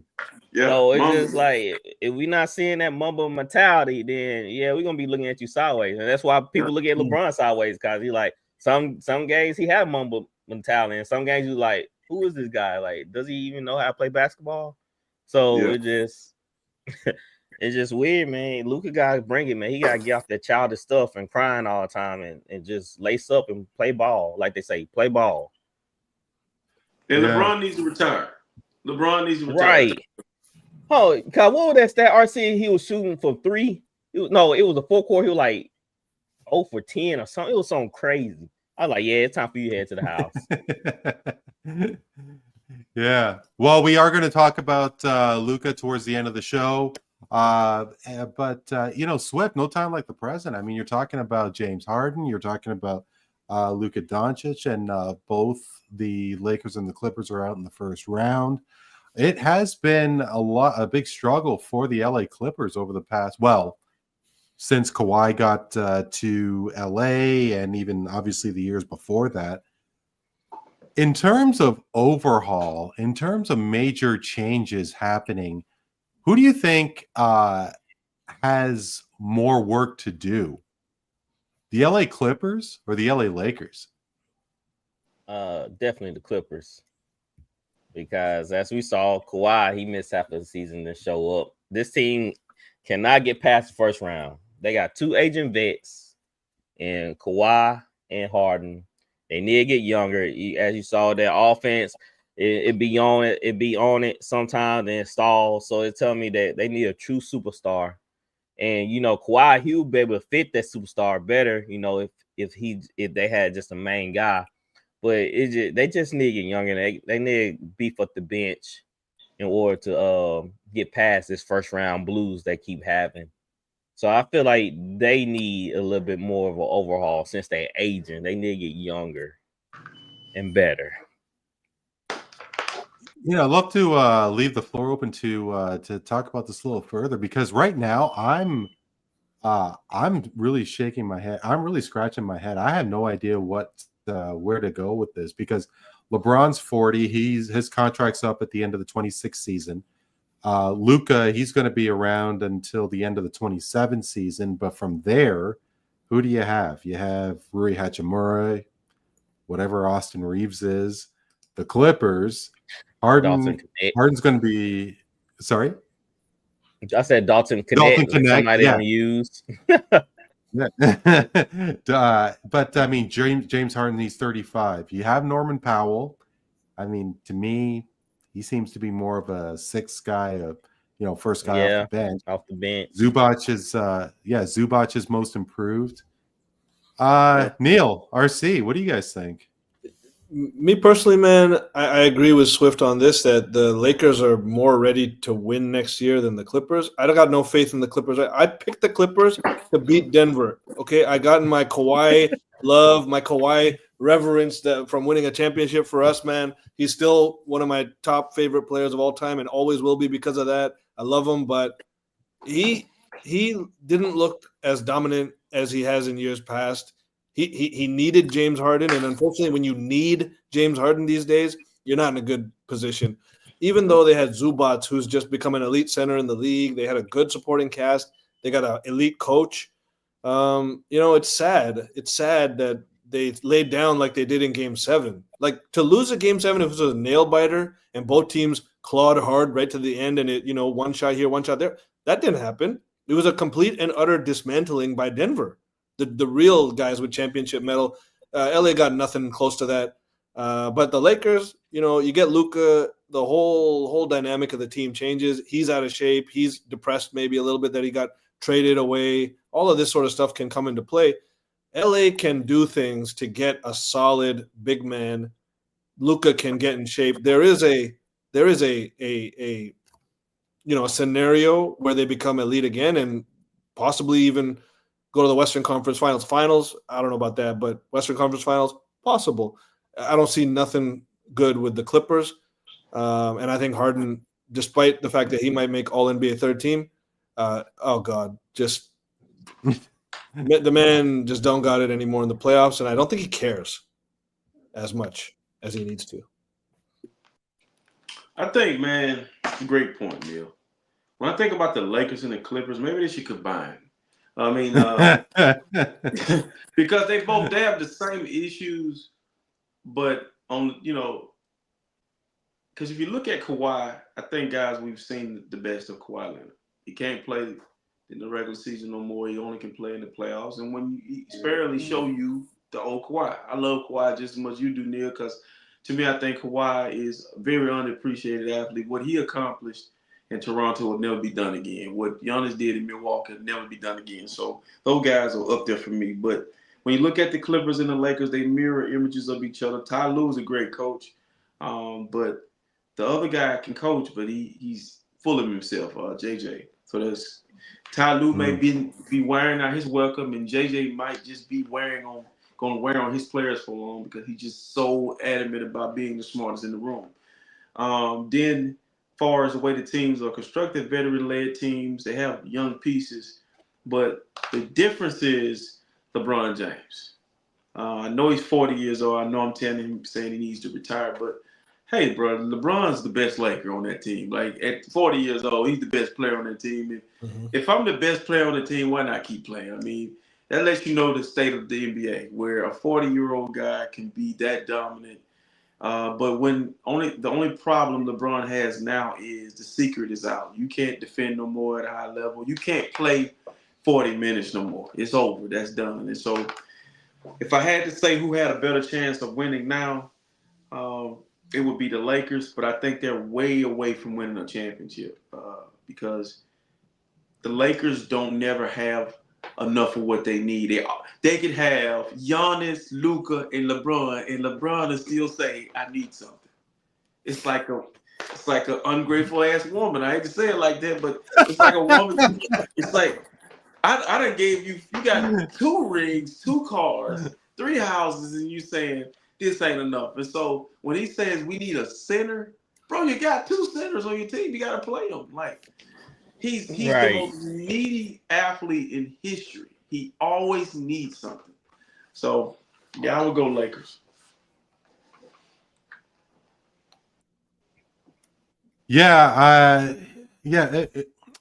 don't know. I think that maybe Luka might, if he sticks around, if he hits the treadmill a little bit stronger.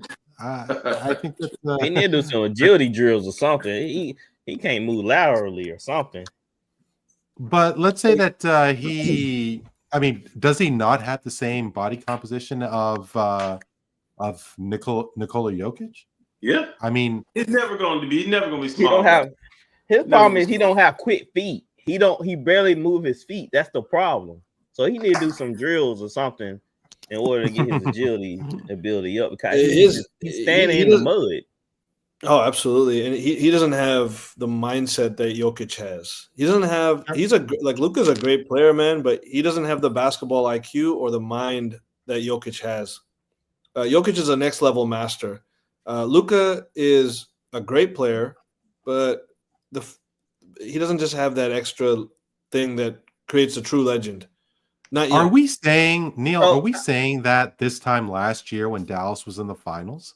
No, it's hard to say. So what's the difference? The difference is that he got traded. He had I think that's the Kyrie. difference. Well, I I mean, think that Dallas team was very supportive of him, and it was built around him. So he had Kyrie. Kyrie's a good leader, so it's not like he had to do much of. I don't know about that. anything. Swift, Kyrie, a leader Yeah, Kyrie. Kyrie now is wiser. He's older now, in so Dallas. I feel like in Dallas. So I think he's a different man in Dallas compared to the rest of the teams he played with. Yeah. So, but that begs the question: like, are we 100% sure that Luka signed this extension with the Lakers? I don't think he will. Because him and he loved Jokic. That's like his long lost brother. Are you saying how much Luka would you have to do to get Luka to go to the Nuggets? Like, what would you have to do? What would that look like?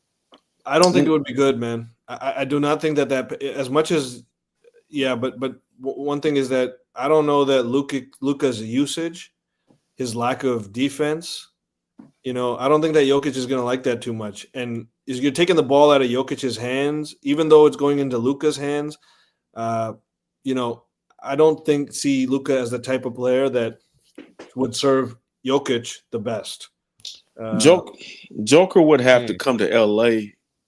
I'm agreeing with you, Neil. I don't see where it works because the quarterback of that team is Jamal Murray. So that means you're gonna trade the Lakers Jamal Murray for Luka. That's the only way you could do it because then Luka has to play the Jamal Murray role, but Jamal Murray is more athletic and he's a big, he defends. I'll tell you a much better pairing would be Luka and Giannis. Now that I'd get up for. And that is a perfect sort of Giannis don't need the ball all the time, but he needs the lobs. And that's a possibility there. Primary scorer that he doesn't have to be because Giannis is that two-way guy, just like Kawhi, just like RC was saying. And he covers up for a lot of Luka's weaknesses and vice versa. But I don't see the same kind of synergy with Jokic and Luka together. I have a problem with you having in the NBA. Sorry. No, please. I have a problem in the NBA. You got to cover for me. You gotta cover for me. I'm that big. Go look at Luka when he first came into the league. He was in shape. He looked like a totally different man. Now, I know New Orleans is known for great food, but I've been to Fort Worth. I've been out in Dallas. What the hell they will feed him? He must have been. He looks like a lab rat now. He went over there, drank enough beer, ate enough food, and then he came out. It's like, dude, you having the mask and cover for me? I don't like that. I'm a star player. Never. He got used to American culture. Yeah. Chicken on the stick. We like to eat. hey, Ben, chicken on the stick out there in Texas. I thought about it. Hey, deep fried donuts. You shouldn't be in any sort of GOAT conversation in some ways if you weren't consistently the best offensive and defensive player on your teams. For sure. I agree. For sure. I can't wait till I get to New Orleans end of July because I remember those restaurants that I hit when I was there a couple years ago. They got some serious, Yeah, make sure you bring some pants that span some because the stretchy pants. Hey, what's the worst food city in the NBA? Because that's where Zion needs to get traded to. Yep. What, Utah? Utah. Zion become a Hall of Famer in Utah. Utah. Send him to Utah. A lot of things gonna change for you, buddy. All right. Oh, man. You're gonna become Karl Malone 2.0 in Utah. Yeah. Yes, for sure. Hey, straighten him right out. No Mormons don't play. Look at BYU. Look at some of the players that play at BYU. Turkey and rice every day. For sure. Well, guys, I don't know what the cuisine is like in Cleveland, Ohio, but that is where Shedeur Sanders is going to be headed to. As you guys know on the panel, I'm not the biggest NFL football guy at all, and I am even way less when it comes to NCAA. But the talk was about Shedeur Sanders and Travis Hunter as well. He goes to Jacksonville. I apologize, having a brain cramp here. But a lot of people were thinking that Shedeur Sanders was going to be a top pick in this year's draft, and he goes all the way to the 5th round. And RC, how much of a shock was that for Shadur Sanders to drop as far as he did? And how would you rate his time in Colorado? I think I'm gonna answer the second part first. Please. Time in Colorado and Jackson State, kid got better every year. When he got to Jackson State, he wasn't, the best quarterback, and he just worked his tail off and got better. And then he went to Colorado and he elevated the program. It's very hard to do. It's very hard to elevate programs, and he was able to do that with his father. I think the issue that Shedeur has is having a daddy that, they tell, black men in America, one of the biggest issues not having your dad. Most of you guys don't have your dad in your life, and then this guy has his dad in his life. Now his dad doing too much. They're saying his dad's doing too much, but I love the relationship. My father was in my life, so I love the relationship for him. Having, someone that guide, the person that guides you be your actual dad, and who was already walked those steps. But I was shocked about the slide. They made it too personal. But I do believe that the Sanders handled the situation wrong by, saying things early, a year ahead of time, saying what he was going to do and what he wasn't going to do. You can't do that with the National Football League. It's not the NBA. So he set his son up for failure. And I think he knew that. He actually made a comment about, he said to God, out loud, he was like, take my children off the cross and put me on there. And so that's basically admitting fault for something. But I think the punishment, the actual punishment didn't fit the crime, and they didn't warrant the crime. Like he probably went in those interviews with the Giants and did a bit much, but come on, man. I think the NFL made a mockery of it. Those GMs, not all of them. And then when they realized where it was going, the NFL made money off of it. So it all worked in the NFL favor, and Shedor's going to be fine. I mean, got an opportunity to elevate another program. But I did not like the slide. But, hey, things happen. Do you think the interview process, you were talking about the interview process, maybe comments that Dion said and so on, but I mean, we've seen it all in sports, like, star athlete A is a problem in city B, come to my team, I can fix him up and so on. I mean, this is a kid, this is a project, this is I can mold him into be the man that could lead my team to the Super Bowl and so on. There's got to be more.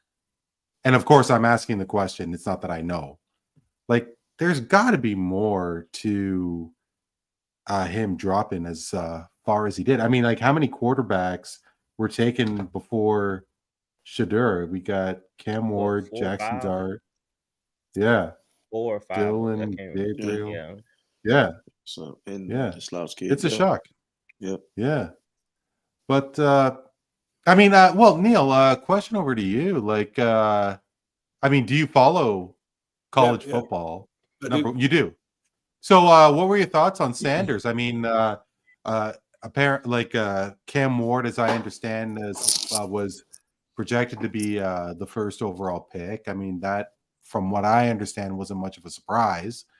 And did Shedeur stand out? I mean, did he have an impressive year? Are you as surprised as RC that he dropped as far as he did? And I mean, compared to these other guys here, Jackson Dart, Dylan Gabriel, were these guys on your radar as well?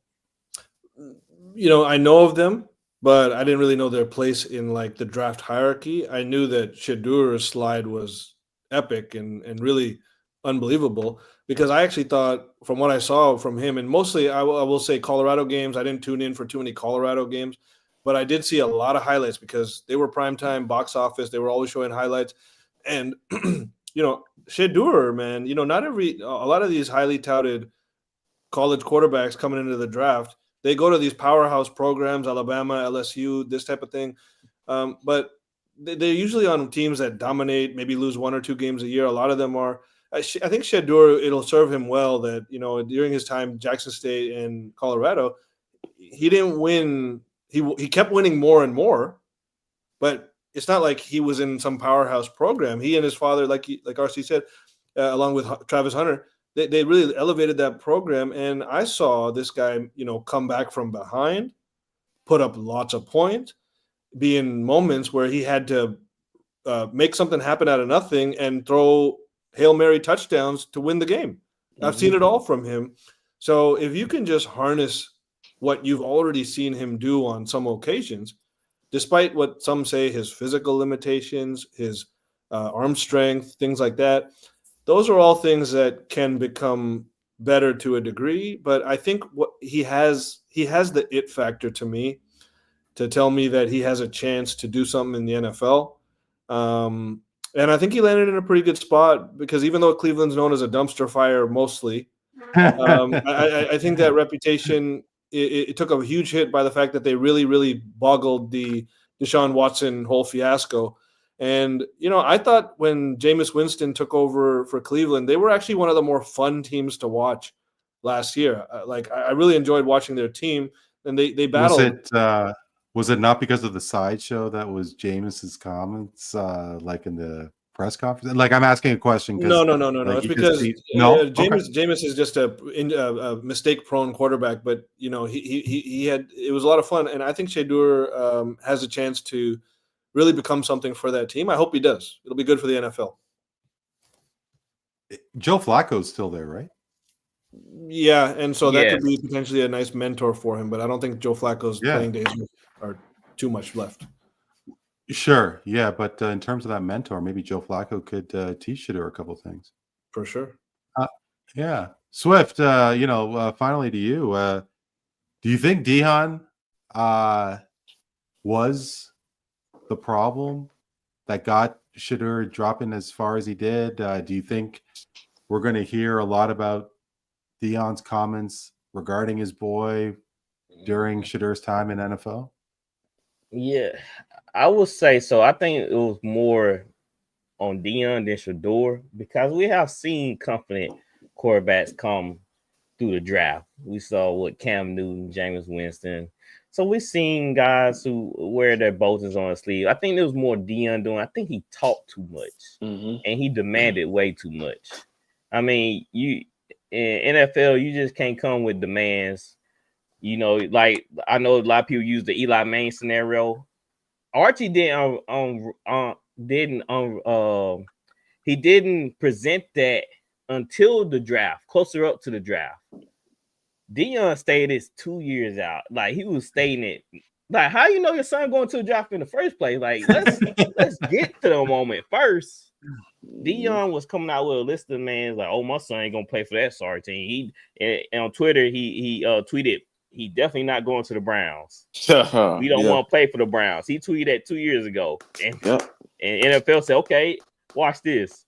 Hey, Browns, go ahead and take him right here. So it just, I think it was more on Deion than Shedeur. Shedeur is a good kid. He talks, he talks about his faith. He talks about his relationship with his teammates. He always looking out for others. He speak highly of people. So it just stumped to high heaven when he did slide, and I felt bad for him because I knew it wasn't all on him. It was like a collective of things. And maybe it's true. Maybe he didn't do well in the interview process. We've seen a lot of guys not do well on the Wonderlic tests and interviews, but they still get taken anyway. What they say about Lamar, like, oh, he scored this on the Wonderlic. Oh, he's gonna fall. No, we don't want him. But at the end of the day, GMs know what's real and not real, per se. Right. And there was only two quarterbacks in his entire draft that we knew for sure could be franchise quarterbacks. That was Cam Ward and Shedeur. So, like I said, it just boiled down to people just talking too much. Deion was the agent. So, like I said, I feel like they didn't want all that turmoil going on in the draft. And here we are now talking about it because of what things that could have been said or have been said or could have been done. And that's a lesson to everybody, don't count your chickens before they hatch. Let the process happen. Then, if you got demands, come out with demands. Yeah, and can I just add that, look, this slide may actually end up being a blessing in disguise for Shedeur, because if he does become the starter, look, they got an elite offensive lineman in the first round instead of him. They could have taken him. but instead they took an elite offensive lineman. How much, if Shedeur becomes a starter, is Mason Graham going to absolutely help him reach a higher level than he would have without Mason Graham, a top 5 pick offensive lineman? I think was he. I think he's a D tackle. Oh my God, no, yeah, my mistake. He is a defensive. Yeah, from Michigan. Okay, well, hey, pair him That's with what helped out. Miles That Garrett, D-line. and you got a defense that can cover up for Shedeur's Yeah, that early defense can mistakes, cover up a lot. I mean, I'm pretty sure the Browns, they addressed. I didn't watch their tie drive, but I'm sure they addressed some of their O-line problems. And Yeah. some people say the O-line problem was due to Deshaun Watson holding on to the football too long. Oh, for sure. So it could have been a mixture of things, but I'm pretty sure the Browns, got players to fill some voids there. Yeah, so that's a good spot for them. Oh, for sure. So they got a better defensive line. They got hometown, or at least home Ohio State, Quinshon Judkins, who balled out in the whole FBS or bowl, college championship. And so in the end, you look at it at a positive note. And I know Dion and Shedeur are doing that. He handled that prank call thing very well as well. I thought very, very mature, very distasteful. And he handled it well, just didn't let it bother him too much. So that's also showing that maybe he has a bit of a unfazable mindset, really, and that'll serve him well in the NFL. I can tell you if he does have. Well, I was going to bring up one topic, but now that you brought up the prank cell phone call, maybe we could get back to the one original question I was going to ask you guys, but I'm blown away about how some kid, I don't care, your father's a defensive coach for whatever it was, the Falcons or whoever it was, but yeah, I mean, says the Saints fan, but I mean, do you ever see that coach getting another chance? And I mean, there should be some serious consequences, shouldn't there? Now, the only reason why I'm saying this is because privacy is what it is. There's no way that somebody's personal information should be just left out. Like, forget about this guy's son, the defensive coach's son. What if it was one of his friends? What if it was one of its classmates? What if instead of Shedeur Sanders, it was Patrick Mahomes' cell phone number? I mean, I think that there is a really massive problem here. And I mean, if I was any NFL team, I wouldn't give this coach the time of day. I don't know if you guys think this is unfair or not, but I felt really bad for Shedeur. Oh, for sure. I felt bad too. I don't think you can. I mean, yeah, it's really a dumb thing to leave those things out on your laptop or wherever it was. But I don't know that you could blame Jeff Ulbrich any more than that. I mean, maybe he didn't know how much of a knucklehead his son really is to do that sort of thing. Maybe he never anticipated. But the other thing is that it wasn't Shedeur's personal cell phone. It was a special draft number that is just for the purposes of the draft. That's my understanding of it. And that information was out there for all the teams to be able to contact these players when they want to talk to them. It's not all their personal cell phone numbers that are getting blown up by every other family member and friend out there. So yes, it was a privileged piece of information, but it wasn't his personal line. And that's a little bit of a difference, but still the privacy is breach is just terrible. And it's ironic because the Falcons are the organization that did it. And one of the great all-time players for them is Shedeur's father. Right. It's kind of ironic, ain't it? Yeah, very true. I never saw that link. Yeah, I think it was on a tablet, right? It was on a laptop or a tablet. It could be, to be honest, it could be in his study. His son could, I don't know, unlock his study, broke into his study, and got the number off the tablet. I'm pretty sure he just didn't have his tablet or whatever laying on the coffee table with wide open, unlocked. You know what I'm saying? I'm pretty sure his son probably did some hacking or some sort to get that type of information. So I wouldn't put too much on because kids do stupid things. It don't matter how you raise them or you tell them right from wrong. They're going to do what they want to do at the end of the day. And that's what his son did. He did what he wanted to do. He thought it was going to be hilarious with his boys. He was with his boys, so his boys You know how it is when you get around your boys, do start doing some crazy stuff. So they did find him a good chunk, and they find the team a good chunk. So I think people learn their lesson and all this. Just put it away or hide it, or put it in a safe or something. I don't know. Yeah. Make sure it's secured. Oh man, I No, just I saw hear- that Steph Curry is out for the game with a hamstring strain. Oh, And Golden State is up by 20 right now, so maybe they're going to be good today. But if that is lingering, that is not going to be good for them. Yeah, I had a hamstring injury one time. Man, that thing lasted for about 2 or 3 months. It was terrible. It was terrible. no kidding. Yeah, and I mean, like, I guess the power of training and medication, like, sometimes these guys could be up and at it in a week. Yeah, maybe. I'm worried about my goaltender for the Maple Leafs. He got a concussion. He was throwing up, and at the in the end, he was stretchered off to the hospital. And he's Dang. been really unfortunate stuff. Anthony Stolarz is his name, and hopefully, and I mean, hey, my Leafs are in tough. They're playing the defending Stanley Cup champions, so yeah, some scary times. Tough task. Yeah, tough task ahead. But guys, what's ahead is straight facts, bro. Relax.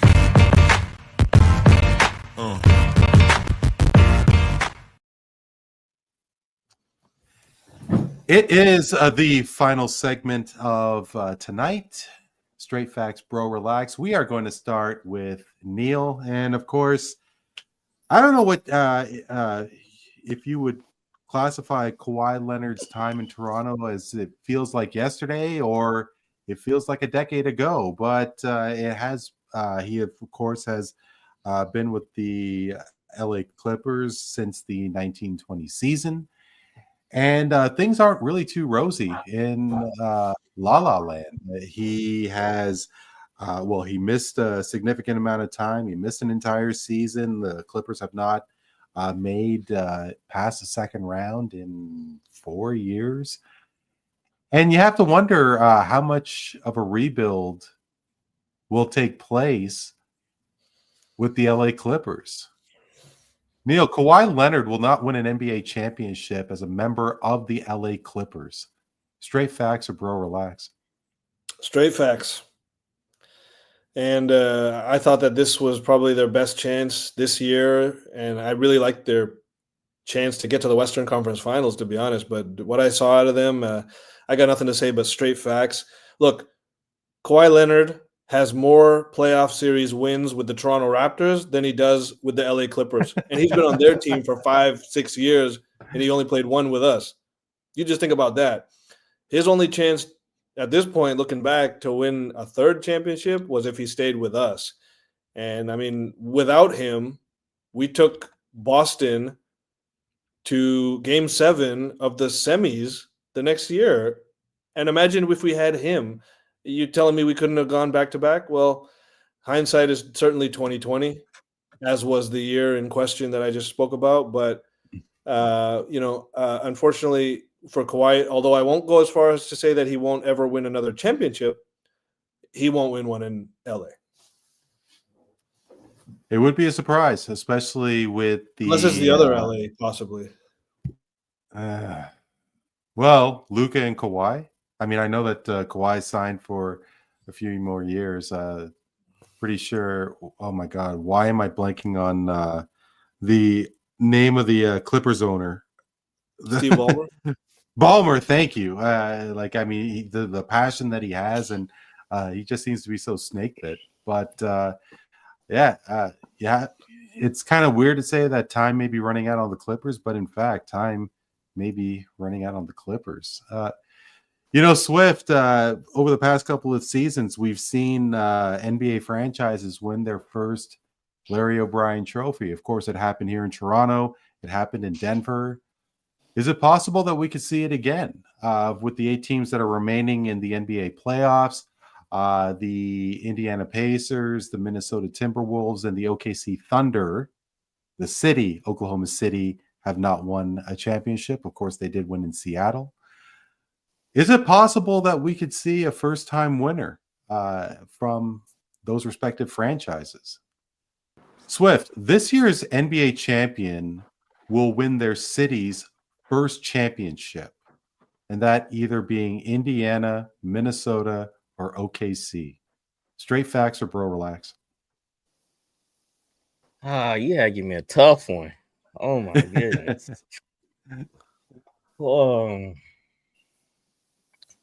I will go bro relax just because I heard it from this guy. I guess the guy trained SGA, and he said SGA just don't really have that killer mentality. He don't think he can get over the hump. So I thought they were very interesting. That's my first time hearing somebody say something like that, and I can see why with this young OKC team. They had the Nuggets where they want them at, late in the fourth. For some reason, they want to play this foul game and play the free throw game and keep saying it was just unbelievable how they played that out, and they end up losing. So it tells me that they probably still not ready to make that jump in this series, and I can see them actually losing to the Nuggets. So that's why I'm going with bro. I don't see the Pacers. Even though they get past Cleveland, I don't see them beating the Celtics. If Celtics handle business with the Knicks, and I don't see who's the other team you said Cleveland, Minnesota. That's possible with Minnesota with Ant. It just all depends on can the team rise up to the occasion too. It just can't be Ant doing everything. Rudy Gobert got to do that double like he did last game. So yeah, I just don't see these young teams or the teams that haven't never won a championship making it yet because Celtics are still formidable. The Nuggets, like I said, they feel re-energized, so that's a problem. And it's gonna be a hard thing to overcome veteran teams like that know how to win games. And like I said, how the Nuggets put out their win versus them, that's just a clear indication that vets matter, and when it's go time, it's go time. Yeah, it's always the big debate topic if playoff experience mean anything. And of course, Oklahoma City is one of the younger teams in the league. And, do Indiana and Minnesota have the championship pedigree to get them over the hump? We'll see. I want to know who this trainer is because I had seen out the video. I was very surprised. I never disagreed with something, and now he may be his trainer, but I never disagreed with something more in a long time. Yeah. Shea is absolutely, to me, that killer. Yeah. He got it, man. He got that Mamba mentality. I'm not saying he's going to be Kobe. I'm not saying he's going to be Jordan. Yeah. I'm saying he got that thing, that mindset. He said he's going to shrink when the time comes. That's what his exact words. I'm going to find a video. In my opinion, he's never shrunk before. Last year and this year, it's the other guys. They're too young. They're not built for the moment, but he's been built for it. He dropped 31 last night, damn near triple-double. He's leading the league, second in the league in steals, all defensive team, going to be, top two again in MVP. Others. Man, I don't believe that, man. Trainer or not, that's bullwash to me. Yeah, I believe I can dig it up. I saw it on TikTok because they followed me. I was stopping and listening to it. I'm like, that's my first time ever hearing somebody say that about SGA. I'm like, that's interesting. Sorry, it is a little surprising, though. Yeah, no, it is a little surprising that this is Shea's 7th season in the league, and over the past couple of years is when he really caught on. This year, especially. I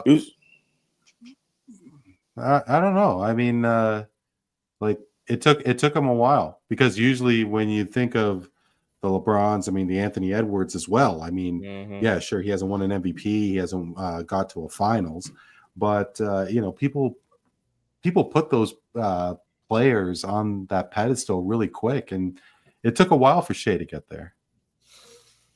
It's interesting that the trainer made these comments now. Anyway. Yep. Last and certainly not least, RC, we had a good chat about Luka Doncic in the previous hour, and I think all of us are still getting used to the fact that Luka Doncic is not a part of the Dallas Mavericks. And as you guys were saying, I mean, the spotlight's going to be that much brighter. And is he going to be able to accept the challenge? Is Luka Doncic going to get to that place where he may be that much slimmer, that much trimmer, that much more well-behaved to the refs? Or could he go elsewhere? RC, Luka Doncic will not resign with the LA Lakers when his contract is up at the end of next season. Straight facts or bro, relax? Straight facts. I'm saying straight facts. Well, I've seen it before with Dwight Howard. I thought Dwight Howard, when he was there with Kobe, he would re-sign, had a billboard in Los Angeles. They laid the red carpet out for him, and he went to Houston because he couldn't handle the bright lights of LA. You know, your best game ain't your best game. What have you done for me lately? And I don't know if Luka wants that type of attention or that spotlight. I think he's a small market guy. I think Dallas was a perfect fit for him. So I think all in all, I think he probably goes elsewhere. If he could go, if he had his pick, he'd probably go back to Dallas. I mean, knowing him. But yeah, I think it's straight facts. I think Los Angeles is going to be in the same predicament that they were in many years ago with Dwight Howard. And when Kobe left and when Magic left, the Lakers going to start over. And so they'll be in the start over mode pretty soon. And Laker fans will be happy. Trust me, we want to get our team back. And I want to start watching Lakers play late at night again. Right now, it ain't worth it watching LeBron do it's a circus. It's a complete circus. Just give me my team back is what I'm trying to say. Yeah, I mean, they did win the championship. That championship the Lakers won in the bubble. I think that's one of the most impressive ones. I don't know what you guys think about it. Like, I mean, the fact that you have think about it. You don't, because a lot of Laker fans don't really bring it up. They don't really talk about it. They don't count it. Is it because that the celebration didn't really happen or wasn't allowed to happen because of COVID? Because these guys are locked in. I know it was Disney World, but I'm sorry, if I'm at any place for 73 days straight or whatever it was, I don't care if it's Disney World or the Playboy Mansion. It's going to feel like jail.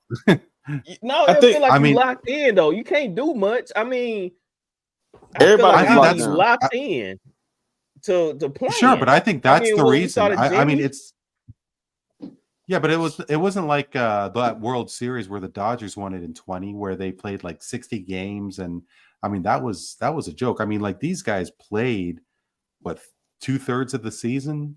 And then they had the 8 games, and then they did the playoff, and those 8 games in the playoffs were in the bubble. It was a glorified AAU tournament. It's a glorified AAU tournament. They basically, bro, be real, nobody wanted to be there. Even LeBron didn't want to be there. And when he found out no one wanted to be there, LeBron, being the opportunist that he is, hey, that's capitalized. And then that's put the narrative. That's put the narrative out there that we're in basketball prison when women were at those low. See, there's going to be a documentary that comes out that really shows you what really went on there. You got guys going to Atlanta to get chicken wings. There was a lot going on. So it wasn't basketball prison, okay? It was a controlled environment. And think about this, Randy. In a playoff series, you got to go on the road and win games on the road. They never went on the road. Sure. They just went to the other side. They went to the hotel and came back. Like, they never had to travel to Denver. They never had to travel to Miami. There was no home fans heckling you or making it difficult for you. You was in a controlled environment. It's almost like, but isn't that to my point though? Because I mean, like during the season, I mean, especially with NBA, NFL, whoever, I mean, these athletes, these stars, these celebrities, these multi-million, I mean, they're surrounded by their squads. And I mean, they're going to the club and they're doing all these things, and they're not doing that in the bubble. But listen to this, though. In that bubble, you had names that came out and were really good in that bubble who have disappeared from the face of the earth. Like, they were able to play in a controlled environment. There isn't, hey, LeBron, you suck. That wasn't going on, bro. They were playing to the audience of a television screen. It was like digital. Yeah. It was the most weirdest I don't know if you guys watch wrestling, but it was the same thing. They're wrestling in front of digital people, like television. It was just weird, man. It's nothing about that. It was tough. Look, Rand, I'm gonna compare it to this, bro. I'm gonna compare it to this. Imagine a hockey game and no one there. Well, that they did the same thing in Toronto and Edmonton. No one they had there. the same concept. Yeah, no one there. Yeah. Just and you never have to travel. They play all the games in one place, and they eating at the same cafeteria. They playing cards, hanging out together. It's like watching Hulk Hogan and the Ultimate Warrior hang out and then go wrestle at something. Like, what in the world? What did I just see? So no really competitive. Yeah. It wasn't that tough. Nature. Man. It wasn't competitive nature because everybody like hanging out together. Don't you take that LeBron? They didn't take it serious. Don't you take that LeBron? Serious, I believe the LeBron nugget he putting out there to try to pad his being the greatest of all time. That was the toughest experience ever. Yeah. No, bro. That's how you know it wasn't tough. When he got to come out and say, "Oh," when they asked him a question, what was the hardest championship you ever won? He like, man, the bubble, that was yeah, that's a lie. When somebody got to say that, yeah, bro, nah. Hey, but LeBron is always LeBron's always the first guy that's going to tell you how important his accomplishment was. Right. Like true greatness, man, true greatness. They let others tell the story. You don't tell the story of your own greatness when that's the debate. That's you could true. tell your experience, but don't give us a judgment on how great it was. Yeah. Let other people do that because that's really when you shine bright. Yes, sir. That's how I knew the bubble was bull crap when LeBron came out and said that. I'm like, yeah, you just. I was just thinking when RC just said they're gonna come out with a documentary on the bubble one day, which I would personally love to see that. Me too. The inner workings of the bubble. But do y'all think that LeBron would want that to come out though? No. Nah. 7 game series. So a 7-game series, like let's say pivotal game 5 on the road. You're not on the road. Yeah. You're in the same hotel. You're never facing having to deal with being on the road. You're never dealing with what, like, even playing in a playoff game in the National Football League. It was tougher for Tom Brady to go win a Super Bowl during that because he still had to travel. These guys they never moved. They just went right down the hallway down. And LeBron hate hecklers. He's like, hey, they got talking about me, throw him out. He hate hecklers. So but wait a minute. If you're talking about that one heckler in Indiana where those everybody, that was awful. That was awful. Everybody, anybody heckling him, he go and call some refs like, hey, they got talking to me. Yeah. But and I don't know how far you guys travel, Swift and RC, for your jobs, but like when you go on vacation, and I'm guessing that you guys bust out of Mississippi, and maybe whether you go to New Orleans or so. But I mean, you guys want to get out of Dodge, and you want to go see a new city, get some fresh air, go. These guys couldn't do it for 2 months. They're lying, Randy. And a resort. Hey, Randy. That's why we need that's why we need a documentary to come out. They're lying. There's gonna be some footage of like LeBron sneaking out. Jokic said he had a good time. Like he said, it was fun. So think about all of us was confined to our homes, right? Everybody, the entire world shut down. I would hate it. I hated it. Yeah, but this is the difference. This is the difference, though. You didn't have no one was catering to your every need. Mm-hmm. Oh, hey, can you bring me lobster? Click. Oh, can you bring me a beautiful young lady? Click. Oh, can you bring that one? What kind of prison is this where you can basically get everything exactly how you want it? So everyone got complacent, is what you're saying, and LeBron capitalized. Yes, he capitalized. That's why Joker said, man, like I had a good time. You remember they had I think someone got murdered. I don't know who it was. I don't know if it was. I would hate to be wrong about this, but it might have been George Floyd. Somebody passed away. Something happened, and they was electing to go home. Everybody was going to go home to stand so they could unify on one front, and they was going to go home. Okay, listen to this. Then all of a sudden they have a meeting. They had a meeting, and LeBron was on board but leaving. Everybody was going to leave, and then something changed. LeBron was it Michael Brown? It might have been Michael Michael Brown. in Missouri. Maybe Michael Brown. Okay. And so then all of a sudden there was this thing out there that other players was pissed off at LeBron because he changed his mind. But LeBron I'm not saying he used, okay, now you guys don't, because the Clippers even went from being the favorites in that bubble. The Lakers hadn't beat the Clippers. If the bubble doesn't happen, the Clippers won a championship that year. They was on fire. But the Lakers hadn't beat the Clippers all year until they got in the bubble. Because in that bubble, that's when you had Lou Will leave and go get the wings in Atlanta, and he gets in trouble. You had so much going on. So it's just like, man, they want to focus. A glorified AAU tournament. That's all I'm telling you, bro. That's all it was. And Neil, it looks like you're in agreement as well. No, well, I wouldn't go that far as RC saying glorified AAU. I still respect it as a championship, but the points he makes are very valid. There's no road game stress. That's a huge factor to me. Yes. And to be honest, forget about LeBron. I think that really helped Anthony Davis in that run, yes, not having to be on the road. Yes. I don't know that Anthony Davis, although who I think is a great player, I don't know that his mind is built like that to overcome that sort of stress on a consistent basis.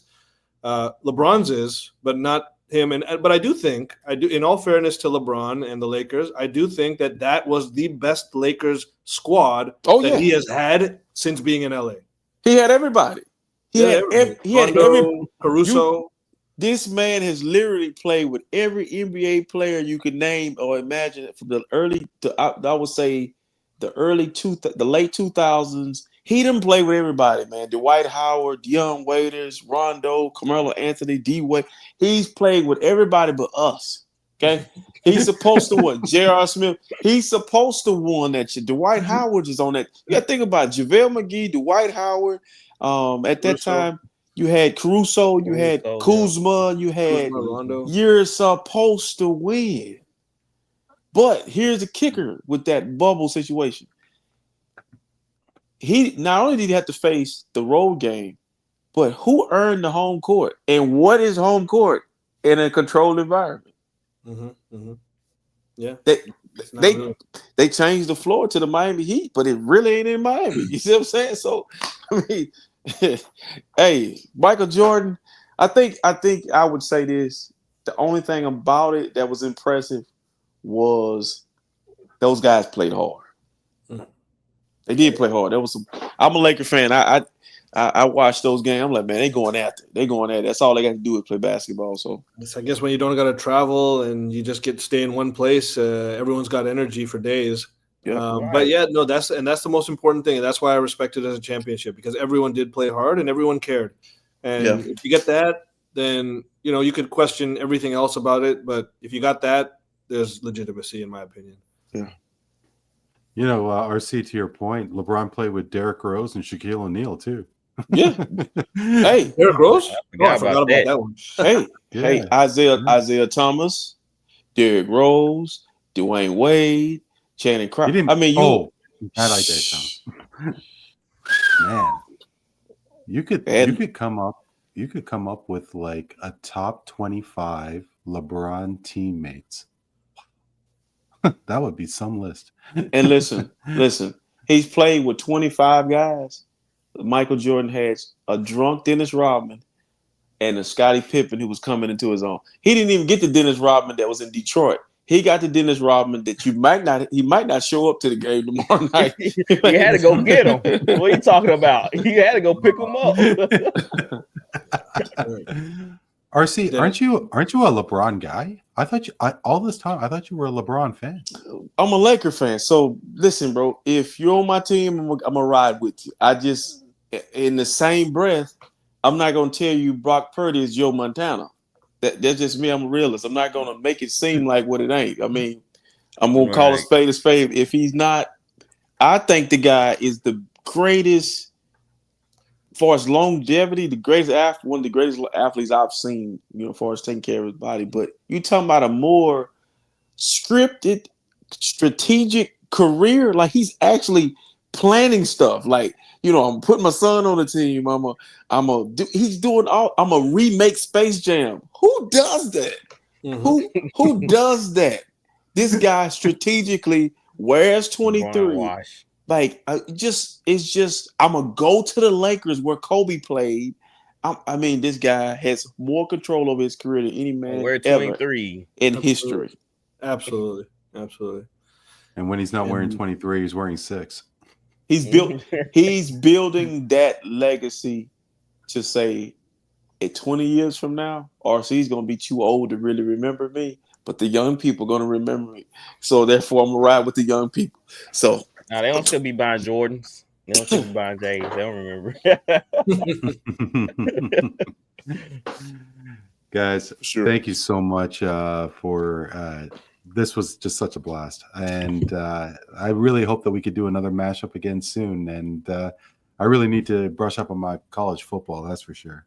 But guys, thank you so much for everything. Really appreciate it. Thank y'all guys. It's always a good time. I enjoyed it. Canada.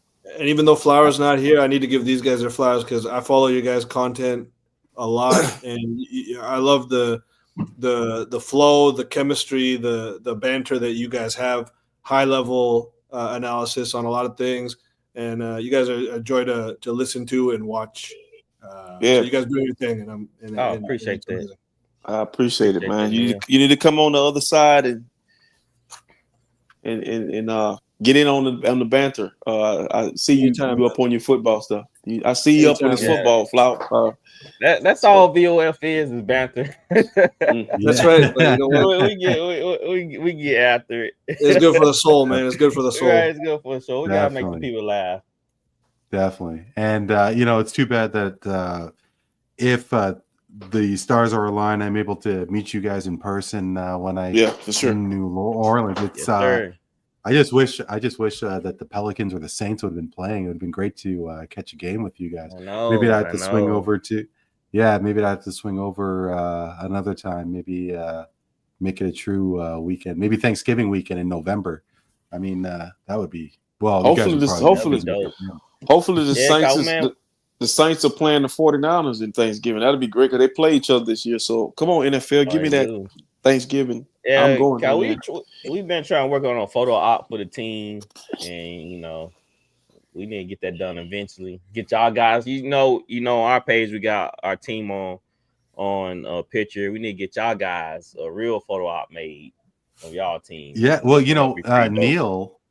Yeah, Neil has never met Tony in person, and truth be told, like I've only met Neil in person like 3 times. Oh, really? Yeah. I mean, that's almost like my team. Yep. Because everybody that's on my team know each other through me.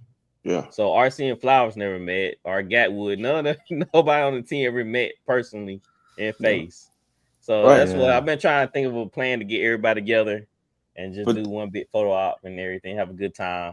But that shows you the power of technology when it's used correctly. Absolutely. Yeah. That's right. Keyword is correctly, and there's a lot of beautiful things that come out of it, and a lot of the evils come out of it too. But just like everything else in life, navigating one versus the other is how you maintain.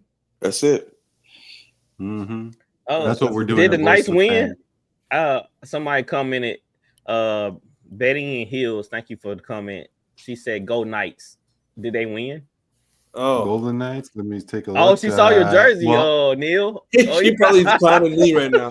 It's like going into the third period. But to the commenter, we're gonna see. I think I'm looking at a 4-3 end of the game for Edmonton, baby. Let's go. Okay. Yeah. Cam Newton right here.